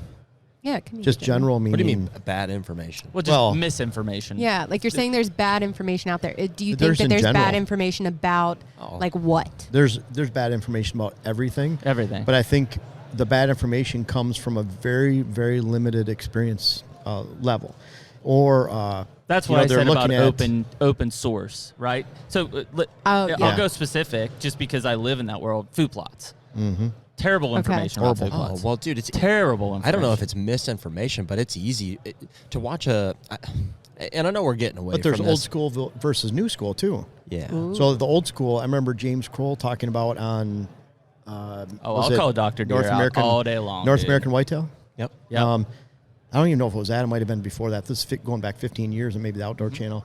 And he was talking about, in order to plant a food plot, you go grab a soil map. Yep. Look at your best soil on the property, and that's where you plant That's where you plant it. And that is no different than saying, I love white pines, and so I'm going to put a tree stand in every white pine, regardless of where the deer are, where they're moving, where the food's at. Yeah. It's no different at all. But that was old school. That was the way it was taught. That was the way it was taught in Texas A&M or University of Georgia for deer study. It was and to infuse it completely even different. that much further, especially in the food plot space, I'll give you a great one that I caught myself wrapped up in, and I've got a master's degree in wildlife management. Yeah. Is after a frost, brassicas have starches that turn to sugars, so they become sweeter. That's why deer eat them. Recently learned bullshit. Whoa. Yeah. Bullshit. And we've been From Dr. Craig Harper. And Jeremy and I have spread that rumor. and so I've we've told that to people. preached the thing. Okay, I've this is what happened. consulted and said, you live in Pennsylvania. Let's make this the late season plot and plant brassicas because of XYZ. And that's I'm wrong. That's in my 2014 food plot book. It's something that we've been teaching for years, and it's he knew Jeff way back. Sturgis. But it was Of course he did. Well, He didn't have any subscribers back then. I didn't know. but it was 99. It was I planted brassica for the first time. Colton planted wasn't it even born May. in '99. Come And, on. And I think in July it was down to the dirt. Yeah. And this is in the UP of Michigan, no Yep. frost. So you start seeing, and then when you travel around and talk to, because I analyze food plots for a living. So you go 125 clients. We spend about an hour a day. What did you plant? What worked? What kind of planting equipment? It's all based on soil and what they have and their needs, and you try to give them a prescription for success. Yep. But you see this over and over again in low deer density areas, and open ag where there's a lot of food, then you'll see it rotting in the spring. And then you go up north in a wilderness setting where there's 10 deer per square mile, and you put in a half-acre brassica field, it's going to be down to the dirt before October, before any frost. And so the window of brassica use has always been from September down to the dirt or rotting in the spring. It had nothing to do with frost. And so you talk about that. It didn't need any study. That's just that practical real-world experience. But that's terrible advice. That's been out there for a long time. And I'll be the gullible. I don't know where I fell into it. I know who first said it. Ed Spinazzola taught it back in. Ed's like the father of modern food plotting. He had a food plot book back in 99, 2000, 2001. In fact, I got my brassica seed in 99 from Ed to try up in the UP. I think that that's an obvious one. But looking back at some of these bigger TV shows, I guess that we're all familiar with and stuff, in terms of like misinformation, it may not be that straightforward as in terms of here's how this is done. Here's this information that's being presented. As much as it was, when they killed a deer that obviously was a 2-year-old or a 3-year-old, they're like, that's a mature buck, and they would talk about how, it is something that it isn't. You could apply the same thought process or observation to, these light and fast arrows. Granted, I know there's a conversation about that. Mm-hmm. Whether it's the deer age, whether it's these arrows that they're shooting, or it's just promoting sponsors that they know are not going to be the most advantageous to their situation or to their listeners. That's a misinformation in way of promoting, via obligation and not out of like fact. Can I guess in a general sense but specific sense, one of the ones that's bugged me most recently, at least, and it's come from the TV era, right, is almost the guilt of not killing a mature buck, right? And let's say if that's labeled as like a 5-year-old buck. Well, if we live in Pennsylvania, there may not be a 5-year-old buck in 200 miles of my tree stand. Does that mean that I shouldn't kill any buck or should feel guilty because I killed a 3-year-old? What if the 3-year-old is the king of the forest on the 1,000 acres I hunt? Should I not kill him because he's not mature? You should shoot him. Yeah, well, that's what I'm saying. And so we go to this management of expectation side, and I think that the industry and the show side has very much said, you should kill 5-year-old bucks. Yeah, I'd love to. There aren't any. Oh, I don't know what to tell you. I feel like I am... I don't know what the reason is, but I feel like I am immune to that kind of stuff. Like, I don't... I feel like, whatever, for better or for worse, I don't have to abide by those. You don't feel that pressure. You don't feel that... yeah. And I'm not saying... But I understand why it exists, and I understand why... like why you'd be interested in something like that. It's just not what I'm interested in. Yep. So I feel like I just like get a pass on that. And I almost say it not necessarily because of you two as influencers as much as these guys back here who maybe aren't influencers, who are watching the influencer content, who maybe feel the pressure to do what those guys tell them they should be doing. I get, yeah. That's a slippery I put out a slope, video right? of me shooting a doe and butchering it myself and cutting it up and then cooking it. Well, that's what I was saying. How many TV shows kill does? None. But that's why I feel like that's the beauty of YouTube, and that's the beauty of just, I don't know. And not that that's like the only way, the only thing. But even how we were talking about like Sequin THP earlier, like they could put out some good doe slaying videos. I'd watch that. I think people would too. I think they're 100%. Well, I think that's why a lot of people watch THP is because it's realistic, and not that the Seek guys aren't, but like this dude's kill some giants in some tight areas that they work really hard to get access to. Yeah, you see where I'm going with this? I do. Can I I'll be the bad guy in this conversation. I wouldn't watch that, and what's that? Watching a doe video. Yeah. And I agree with you in that. But you're not going there to watch or kill. No, I am. No, you would. I am. Yeah, Jared doesn't watch anything. Yeah. Well, listen. Watches all the kill videos. He never watches Yeah, any he's of my the kill content. big deer Well, man. no, listen. This whole conversation has been about putting out content that doesn't have kill shots, and I think that there's obviously a lot of value here, like to this conversation. We're not going to kill a deer by the end of this video. Damn it! And I that's have so many tags, We might. Jared. I understand all have the things, tags so. in every state, pretty much. And that doesn't mean that I wouldn't watch it. But there are certain shows or channels that, in my mind, like that's where I go to like get my fix of like, man, because deep down I wanna kill a giant buck. I would love to do that. That's why we watch Midwest Whitetail. Right. And so like.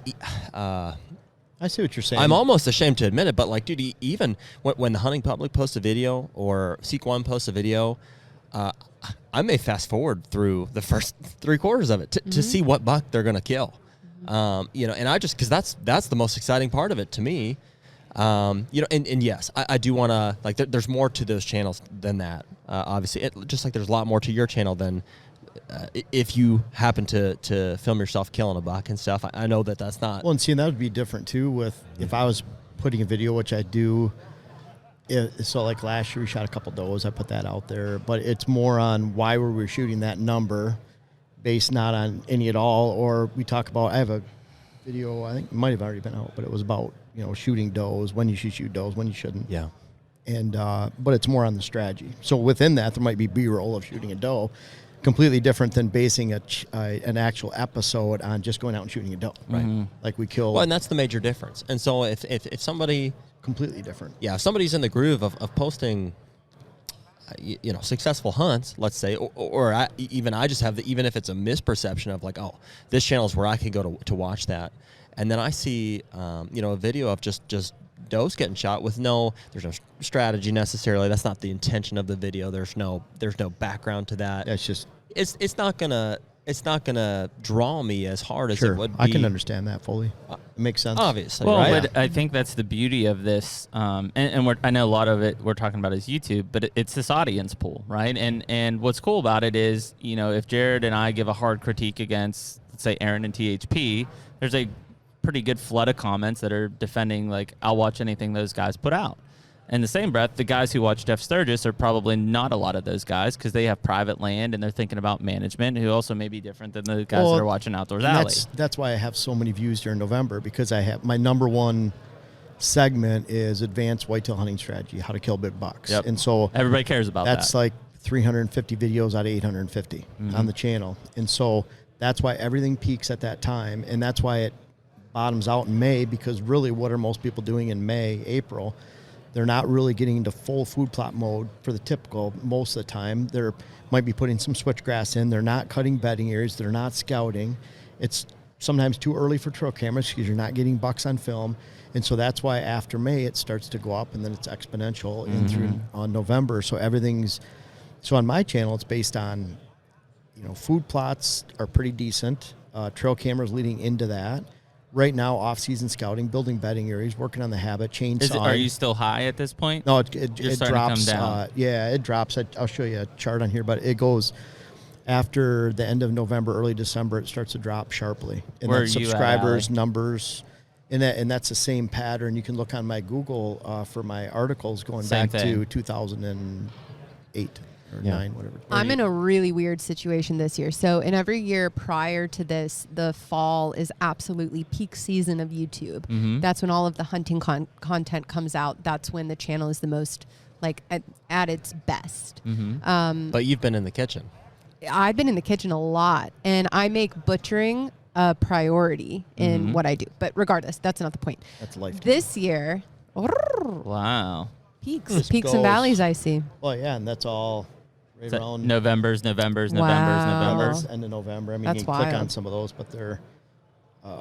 I'm almost a little bit December surprised, 17th. not to interrupt you, Allie, because Yeah. I do want to come. I'm almost a little surprised at that, Jeff, and that because you're so, at least for me, off-season minded, not hunting minded to a point. You know what I mean? Like I said, the majority of my videos are hunting. How to hunt. So all my rut So it's cyclical. forecasts, all my how to hunt the rut, Yeah. how to hunt the October lull, Wow. those are all my big numbers. Those are all Well, my see, most subscribers. So those But that's people not that the are most watching videos. I mean, how many hunt That's the videos most do you do? videos. Out of 200 videos a year, how many hunt? hunt-related strategy videos. Yep. You're not 50-50?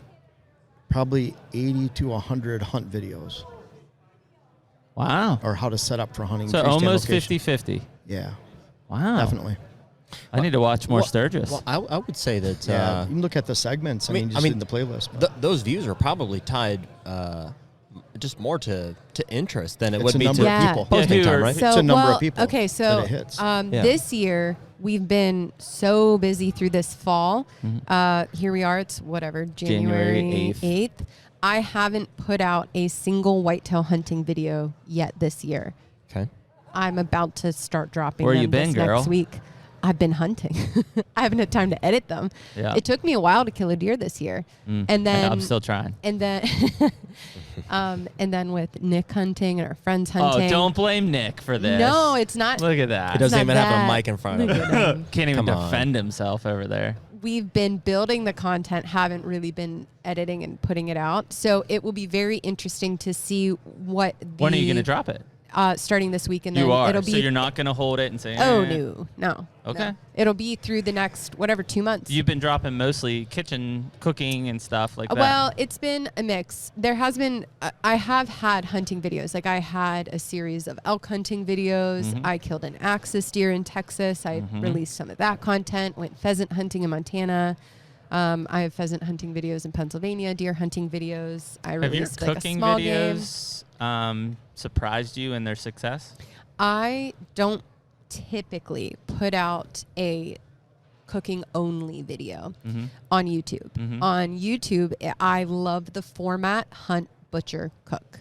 And I've actually shout out to Deer Meat for Dinner. Yeah. I don't know if anyone, okay, Very you know, familiar. okay, perfect. He has One of the most popular channels. He has perfected the catch, clean, cook, Yep. and also hunt, butcher, cook. And I love that approach. That's like the I feel style like a lot that of people have jives done with me. that. The catch Yeah. clean, like all the fishing guys, especially from like Gulf Coast, like Bama saltwater type Interesting. guys. Yeah. Like all of those guys are People don't very realize much that. catch, clean, cook. I love it. Yeah, That's my vibe. me too. That's what I That's my want. jam. So that's how my cooking content appears on YouTube. It's always like within a hunt. You'll see me hunting, you'll see me butchering, you'll see me cooking. Very That's cool. like together. However, on Instagram and on TikTok, I find that just cooking, just sort of butchering does really, really well. And I don't know what the difference between YouTube and those platforms are. I think it just works well for short form video. But lately, that's been really great. Interesting. Yeah, like millions of views on TikTok. Jeff, do you have That's the awesome. TikTok? No, I didn't think so. You No. should. I just don't You have d- time to manage No, it. if Dylan could mix that if shit you for had you. Dylan edit, he Yeah. could edit the footage that you film for your YouTube video. He could edit And that then put into it a in there. vertical do you do style. Instagram Reels? No. Same Get on thing. that. Yeah, Yeah, TikTok. I know I need to. It just Instagram loves that. I need to have people to do that. yeah. Like my limited time, my time is resource. limited. It's a people Well, resource, right? But you're already filming the content, so the Yeah, content's it'd be there. easy. It's just it's a already matter that of bank. It's the people resource to then to edit that into the proper and drop. format. Yeah. Yeah. Instagram Reels, you'll probably find this really interesting because I feel like you guys, Yeah, I live in analytics. for especially, this stuff. geek out on this kind of stuff. My channel, on Instagram, so not a channel, my page, at the very beginning when I first started it, had what felt like exponential growth. There was like nothing that could stop it. The growth was just like, wildfire. And then algorithm changed, the page, aged. Maybe it was my content.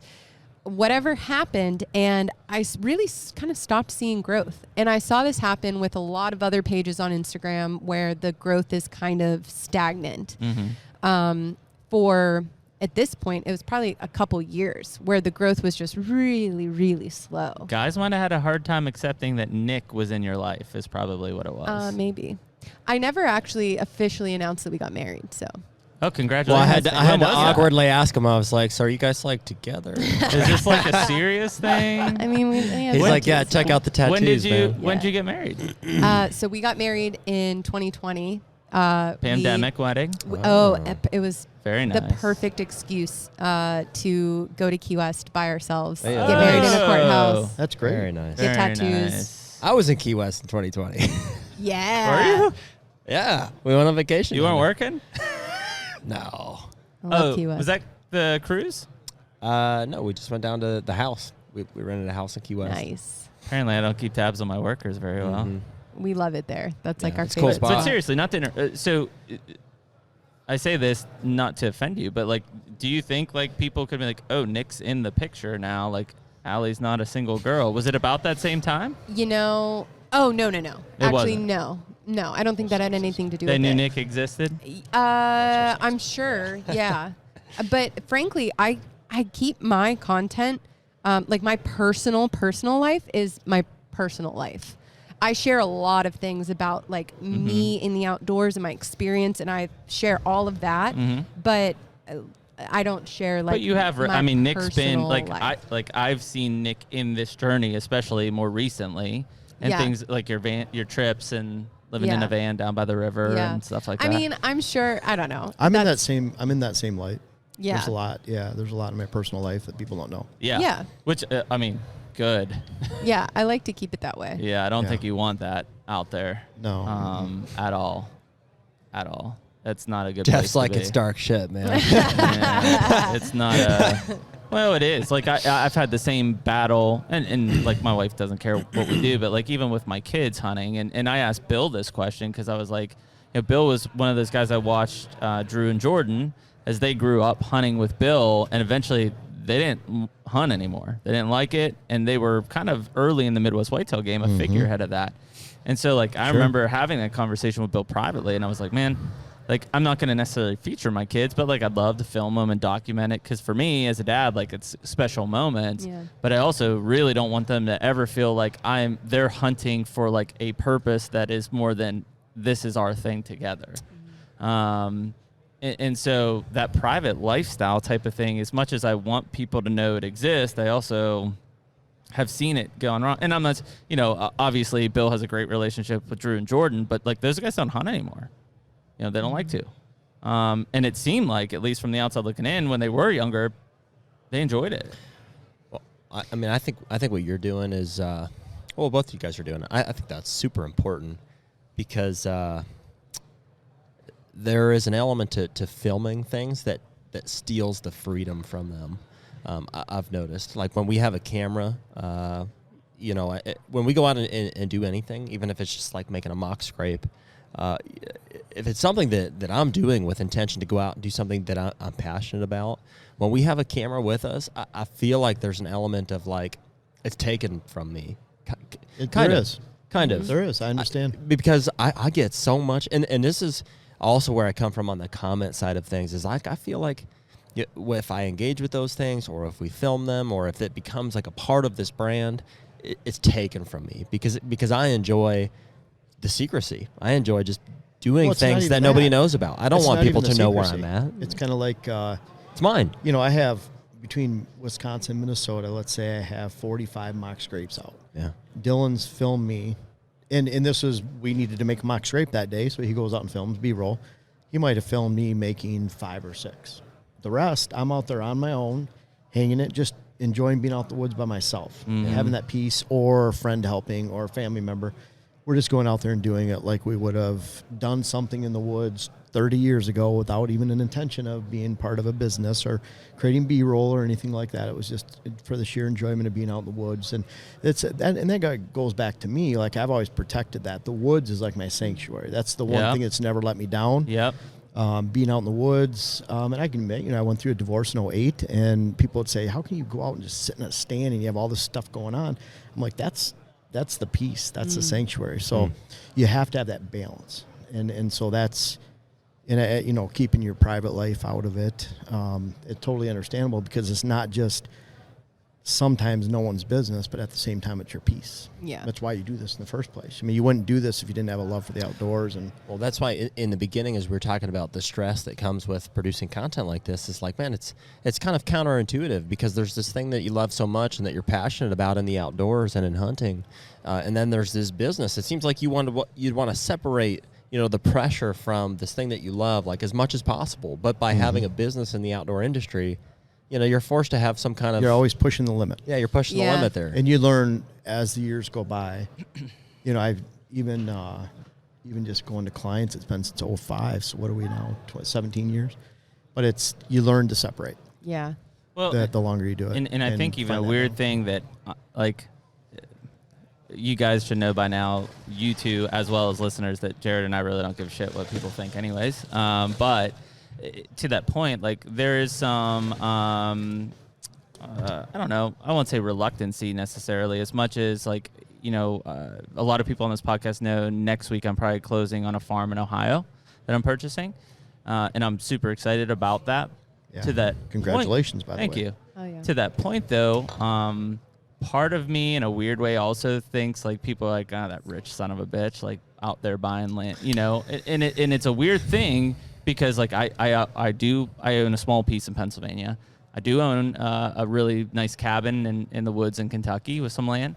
I've worked my ass off to get to this point to be able to do it, and I have a strategy of investment for many years to do.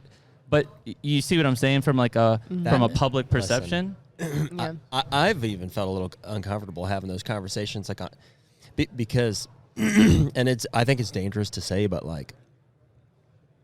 one of the things that I enjoy about trying to kill big bucks so much is that it's getting to a point where it seems like it depends on if you can be successful at life to be able to kind of do it.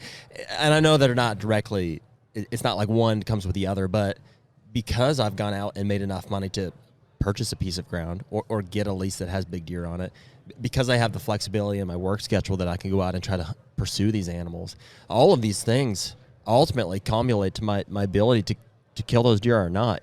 And I know that people have different situations where maybe they have free time, where they have access to ground where they can go out and do this, but that's the fun in it for me is if I can challenge myself in everyday life to stay fit, to have enough income, to have a marriage that allows me to have flexibility in a work schedule, to go out and do this thing and be successful at it ultimately. When I kill that buck, this year I killed that 170-inch whitetail, is the biggest deer of my life. When I'm holding that deer with people that I love around me and I look back on cool picture. In the garage with the family around right? you. I've shown that to Jeff this morning. Awesome. And I look back on the years that it took me to kill that deer and the life struggles, from a marriage to financial to just whatever it was that went into killing that deer. It's man, all of those things, were what ultimately made that happen. Mm-hmm. I think the public land guys are really touchy around that kind of a conversation because it's hunting is for everybody. And while I want that to be the case, I wish everybody could go out and kill a giant buck. For me, it's those life accomplishments along the way that ultimately make that the build to that. That's success. the only reason you can do it, right? The reason you're in Minnesota is because you were able to. Damn it. I did it, Jeff. Sorry, Mom. Sorry, Mom. Colty will edit that shit. Cut that bitch out. But no, so what I was going to say is, Jeff, if you look at where you're at, the reason you were able to move to Minnesota and to purchase the property that you have is because you have a successful business. Mm-hmm. Right? It's not rocket science. You were able to do that because of that and position yourself and utilize that as a business. We bought a small property in Wisconsin. I could recognize that it could be a fixer-upper. Bought it, sold it within a year, and used that as a stepping stone over and saving money. And so it was a lot of steps along the way, but it took a lot of years. I mean, I could go into stories of 2008, 2009 of, what I bought for my grocery list when I was on my own, and it was, you're spending $30 for a month. Try doing that. Well, yeah, that's ramen noodles and peanut butter. Well, and I say that too lightly because I'm back somewhat home. I'm with an hour of. I didn't say it. I was so close. Thank you. Colty, keep that They're one in. seriously. Keep that one in. Seriously, get out of here. but I say that because, I'm within an hour of home, but like, my parents worked really hard growing up. There were very tough times. I remember at a point, being in a food stamp line with my mom, because my dad was a self-employed guy and had a major accident doing construction, and he couldn't work for about a year. And so, and for my parents, I know that was a very tough time because of, what looked like from the outside in. That said, and I think they know this now, is like that somehow fueled a fire. Like I was the kid for sure in high school when I'd say like, I'm going to Penn State. And they're like, yeah, right, for your semester, because I didn't care. I didn't care in high school. I just kind of did whatever I was doing. And but ultimately, somewhere along the line, and I don't know if I ever had an epiphany moment, but something just said, well, no, it lit an entrepreneur fire to say, well, yeah, I can do that. Like, why couldn't I? Or, yeah, I can do that. And even today, like, I had a couple conversations, Jared and I both did, some things that we've got down the pipeline here and some ventures, and they're like, yeah, you know what? Something's going to fall. And I'm like, you, man, it ain't going to fall. You see how I kind of censored myself on that? Yeah, that was good. No, it's not. It's not going to drop the ball. I can do this shit. And I've got a plan for it. And that plan has led me to be able to buy a property for my family and to do things like that. And so, yeah, I feel a little bit of, I don't know, I wouldn't say like pissed off about it, but to a point where people kind of quick to judge on like, oh, there's Jeremy buying a 130-acre farm. Wish it'd be nice to have that money. Go work your ass off for it, brother. Yeah. Go do it. Well, that's the short way to say it. Is like, hey, you want to kill these bucks? Make more money. Go hunt where they are. And that is the sensitivity in this industry, right? Because I don't want people to think, and not to knock them again, but because it seems to be the easiest analogy I have, guys that think that they can kind of bypass, the right reins of the thing and leave a company, get onto a property next to it, kill a big buck on film, and start a YouTube channel and think, man, we're going to make it big. Nobody gives a shit that you killed a big buck. Nobody cares. Nobody cares. Cool, you killed a big buck. Killed 200 incher. That's awesome, man. Nobody else cares. And the way that you did it was really shitty. Now do it 15 years in a row. Exactly. Which is where Ben Rising comes into play, because I felt bad, man. I know when Ben had a gap year. Ben Rising from Whitetail Edge. And he didn't kill bucks. Yeah, you never heard of him? Didn't kill the bucks that he did. I know he felt the pressure. And I'm thinking, Ben, for 4+ years, you've killed 9-10 booners, and it's not like you're hunting like just fish in the more barrel. Booners than anybody I know. Yeah, the dude is just a big buck killer, He's and been for doing him, a long time though too. For him to feel that pressure though, that's a bad thing. He shouldn't have to. He's such a good hunter, and I hate making his head bigger than this, but he is such a good hunter. He shouldn't have to worry about, man, I only killed 2 150s this year. Well, I think with him too was he likes to kill him. Yeah. So who doesn't? What might have been perceived as pressure sometimes was just the fact that he's mad at himself because he wants to kill those big bucks. But you can't kill a big buck if he's not there. Maybe you killed the biggest buck was in the area. Yeah, maybe he just messed up. Maybe came close or something. You have a couple bad years, but I'm sure it was he just didn't kill something. That I'm sure he was disappointed that sometimes there is pressure, but at the same time, that's his game. That's what he loves doing. I just think when we look at this kind of sector, and you and Allie live it, Jeff, and Jared and I are very much at the tip. But like Jared said, even just talking about buying a property, it's a weird feeling because I know people are very quick to judge, like, oh, what did he come? And in fact, Jared, because you don't read comments, I did. So let me make this one point real first. Is like, I know Jared was, it was probably November. We had a lot of bucks on Jared's 1,000 acres in Ohio, and then sometime in November, those bucks were non-existent. And basically, Jared was bitching that there weren't any bucks on there, and somebody said, "Oh, poor baby, your 1,000 acres doesn't have any bucks." And it's like, bro, you don't know me. Yeah. You don't know what my family did to have that piece of property. Well, I almost feel like I see comments sometimes that they almost like, they're like, how dare you set standards for yourself?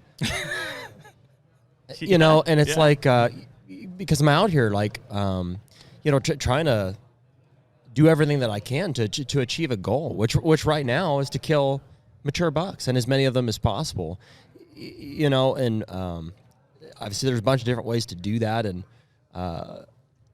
somebody could look at that and say that's a vain thing to do, but it's something that I'm passionate about. It's something that I really love it. I'm not doing it to to make anybody else happy or to get You're not an a entertainer. pat on the back. Exactly. And so for somebody to say like, you know, because there's a whole class of guys that are like, you know, you should be just as happy with this deer as you are with this deer. And I understand, I think, where they're coming from. And yes, there's nothing wrong with shooting any deer like that's legal. That's not what we're saying. But you don't want to end your hunt in the first time out. And that's part of it too. Like if you have X amount of time, dollars, or both invested into this activity, yeah, I'd be happy to shoot, you know, the buck I'm after first time out and end my season right then. But the point is that I liked hunting till the last day. I liked having tags left. And if I would have shot any one of those number of nice bucks in November, gun season, I wouldn't have been able to hunt till just this last Sunday. Disagree, Allie? I like to hunt. I made that noise because you said, like, you know, you wouldn't want to tag out on the first day. But if your goal is to kill a giant deer and a giant deer walked out, You kill it. You kill it. Yeah, somebody would. But I'm of the camp of your mindset, and then I of go what hunt you're somewhere saying. else. Of That's like, what I would do. Yeah. Like I want to hunt a full season. That's why I hunt with a bow. That's why I hunt with a gun. challenge. That's why I hunt with a muzzle loader. I hunt everything. I hunt with a shotgun. Everything that I can to extend my season as long as it can be, because I want to be hunting almost year round if I can. Right. Like that's have ideal. A little bit of that, except for the fact that you just want to kill one with a bow and then go to the next state you can kill one with a bow. Well, see, I get tired. What's up, Chris? I get tired, you know, because I don't know. I don't think I would want to hunt every day. No. Well, I don't know. I only hunt the good days. I haven't had that opportunity. I learned that from you, my friend. Yeah. Well, listen. It keeps you from burning out. Yes, you saved me from I some understand the burnout. regret though. Like if I killed the biggest, I killed that deer on October 24th, but it was the first sit in Pennsylvania, and obviously I killed that buck. It was the last sit. I don't think I ever feel bad about that being the first and the last sit, but there was a part of it is like I didn't really hunt. I hunted one day and killed a buck, or half a day. It was an evening. Yeah. So like I think because we're passionate about hunting, we want to continue to hunt. And for us at this table, we're probably lucky because we hunt a lot of out-of-state stuff. Just a lot of hunting in general. I a feel lot like, of people have one tag, they fill that tag, and they're done. Right. Well, it's even more so though. If they want to hunt longer, then they'll pick up small game hunting or it's true. predator hunting. Alex, to I guess respond to your Jared hates all their types wanting of to hunt as much as possible. Yeah. For me, I don't hunt. It just isn't that. I do love to hunt. I love to spend time in the field, but I also know that kind of contradicts with keeping pressure off of, you know, a big buck property. And so if I had the choice, I'm not in that camp. If I had the choice between you know, hunting every day and just enjoying it throughout and having a nice steady, or if I could go in 4 times on 4 different states and kill 4 giant bucks, that's the one I'm choosing. Yeah, and we're opposite. See where Jared and I disagree. And there's nothing wrong with that. No, I like that actually. I think about this a lot, that I like that there are different ways to hunt, there are different reasons to hunt, but there's not like only one way. Yeah, absolutely. Well, and where I have an option on that is like, so like if let's say Jared goes and buys 100 acres in Ohio, right? And I buy 100 acres in Ohio. Jared might say, I'm not going to touch that property until it's time to hunt, right? Mm-hmm. I have a family and I just bought that property. My kids are running all over it. And does that decrease the big buck production of that? Probably a lot, but I have to have a balance there. I don't think it does though, from the end of the day of the season until about 2-3 weeks before the season begins. Do whatever you want, dirt bike track, horseback and then riding. Just put a shock collar on them after that so they can't. We do that. Stop. Don't get on there. We're all over. Don't you cross that line. Don't you do it. Well, Allie, I think it just has to do with goals. Like at this current moment, my goal is to kill mature bucks. Like that's just what I want to do. Yeah. You know, and correct me if I'm wrong, it sounds like your goal is just to spend as much time in the outdoors as possible and to enjoy it. My goal is hunt, butcher, cook, repeat. There you go. Do you have a standard? Oh, no. I mean, because you killed a big buck this year. It was the first legal buck You're that was shitting within me. range. Holy I had cow. a lot of bucks close, like 60 yards plus. Wow. And 60 was too far. I That's didn't awesome. couldn't take that shot. Because that was a stud. first buck that walked within range. Wow. 30 yards. So you would have shot any legal buck? Any legal buck. Interesting. Yep. Very cool. For sure. And, but I also had a doe tag. Mm-hmm. So wanted to fill that doe tag. Did a bear tag? Had a bear tag. I want to kill a bear, but bear's interesting. So like Nick killed a bear this year. It was my first time actually seeing a bear gutted, seeing a bear skinned, the whole process. My first time working with the meat. I rendered the fat. And when I walked up on the bear, I didn't like the way I felt. It was just a little like, oh, weird. And then as soon as we started working on it, I was like, oh, cool. It's just like anything else. Yeah, just. And I liked it. And so I want to kill a bear, and I will. But yeah, so yeah, anyway, I have bear tags, or I've hunted bear. And again, you know, you're gonna pass any legal buck until you get a buck of the caliber you're looking for. Well, yeah, dude. I mean, that's what's so great about our podcast is like we've talked to people who have goals that are like all over the board, and I think that's what's so like intriguing about hunting is that like we can do that. There's no right or wrong way to do it. Yeah, and also our conversation has been very centralized in whitetail hunting. Yeah. But like, you start talking to Western guys, and that's a whole like other approach, a whole other ballgame, a whole other like Certainly way different. of speaking. Yeah. Well, and I mean, we've manipulated our own standards that way. Like when Jared and I go and hunt Kansas, our standards are still mature bucks, but probably antler size a hell of a lot different than when we're hunting back at home. When we went the first time to the Dakotas, it was like, yeah, let's, you know, we kind of had a standard, but frankly, mine dropped up pretty quick when I wanted to shoot a velvet buck, and I didn't really care about anything else. The next year we went out, which was this past year, and we're like, okay, like we're looking for this. And as that hunt depreciated pretty quickly, then it was kind of like, oh, shit, like I'll just take whatever the hell I can get. And Yeah. so, yeah, I mean, I get it from a standards perspective. Yeah. Like you said, all different goals. And that's where if someone, Allie, I bet if you bought a property just for whitetails and you paid $250,000 for it, Yeah. and you're going to put time into all the food plots and mock scrapes and blind locations, sand locations, your standards might go up. And that's Yeah. where it's different, because I'm not saying you don't have time invested into the hunt, but when you add a monetary value, and let's say even you got a lease, and so to me a lease is like a poor man's way almost to hunt private land. It's funny because people will bash people that lease Or land, rich man's way. but they will. It's expensive, bro. But someone who buys a $500,000 property, that's okay. Yeah. Well, we'll But, say a business owner's way because there it's a write-off. Yeah, I write the shit But out you of it. you pay that money, and your expectations go up. Yeah. And that's do- okay for, it's just different goals. When I go out Yeah. to Pennsylvania, I lower my standards on public land. Yeah. I don't care if it's a 5-year-old or a 3-year-old. Maybe I passed up a 2-year-old 2 years ago, and then I shot a nice 3 or 4 the next day. Do you So have any it's kinda- desire for private? Yes and no. So Nick and I actually talk. Oh, I don't know where you're He's like, peace. Yeah, peace. Nick and I talk about that a lot because I so admire the process of land management and wildlife And that's what management Jared and I on private love. land. That's fun. I admire Yes. that a lot, and I think that I would love that if that was a path that I chose. I don't know if I'll ever get that though, because I want to live in Florida. I want to live in Montana or Wyoming or van. Idaho, Yeah. and I want to live in Be Pennsylvania. more mobile. And I want to bounce around Yeah. through all of those locations, and like that's what I desire. Yeah. Certainly. So I don't know if I'll ever have the opportunity to like have a piece of land that I manage, but also who knows? Maybe I will. Maybe Sure. You need to buy a piece of ground with somebody who lives there full time to manage it so with that you me. guys exactly. Yeah. Just But show up I and- think it's a really cool But then it's not- process.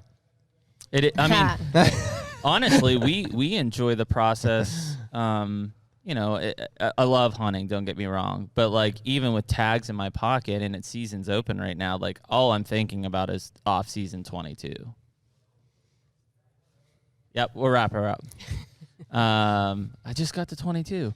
So yeah, I mean, so like I think that lifestyle is very, very different. And that doesn't mean, and that was part of my question to a lot of public guys, and we won't dive down that rabbit hole because we're getting kicked out.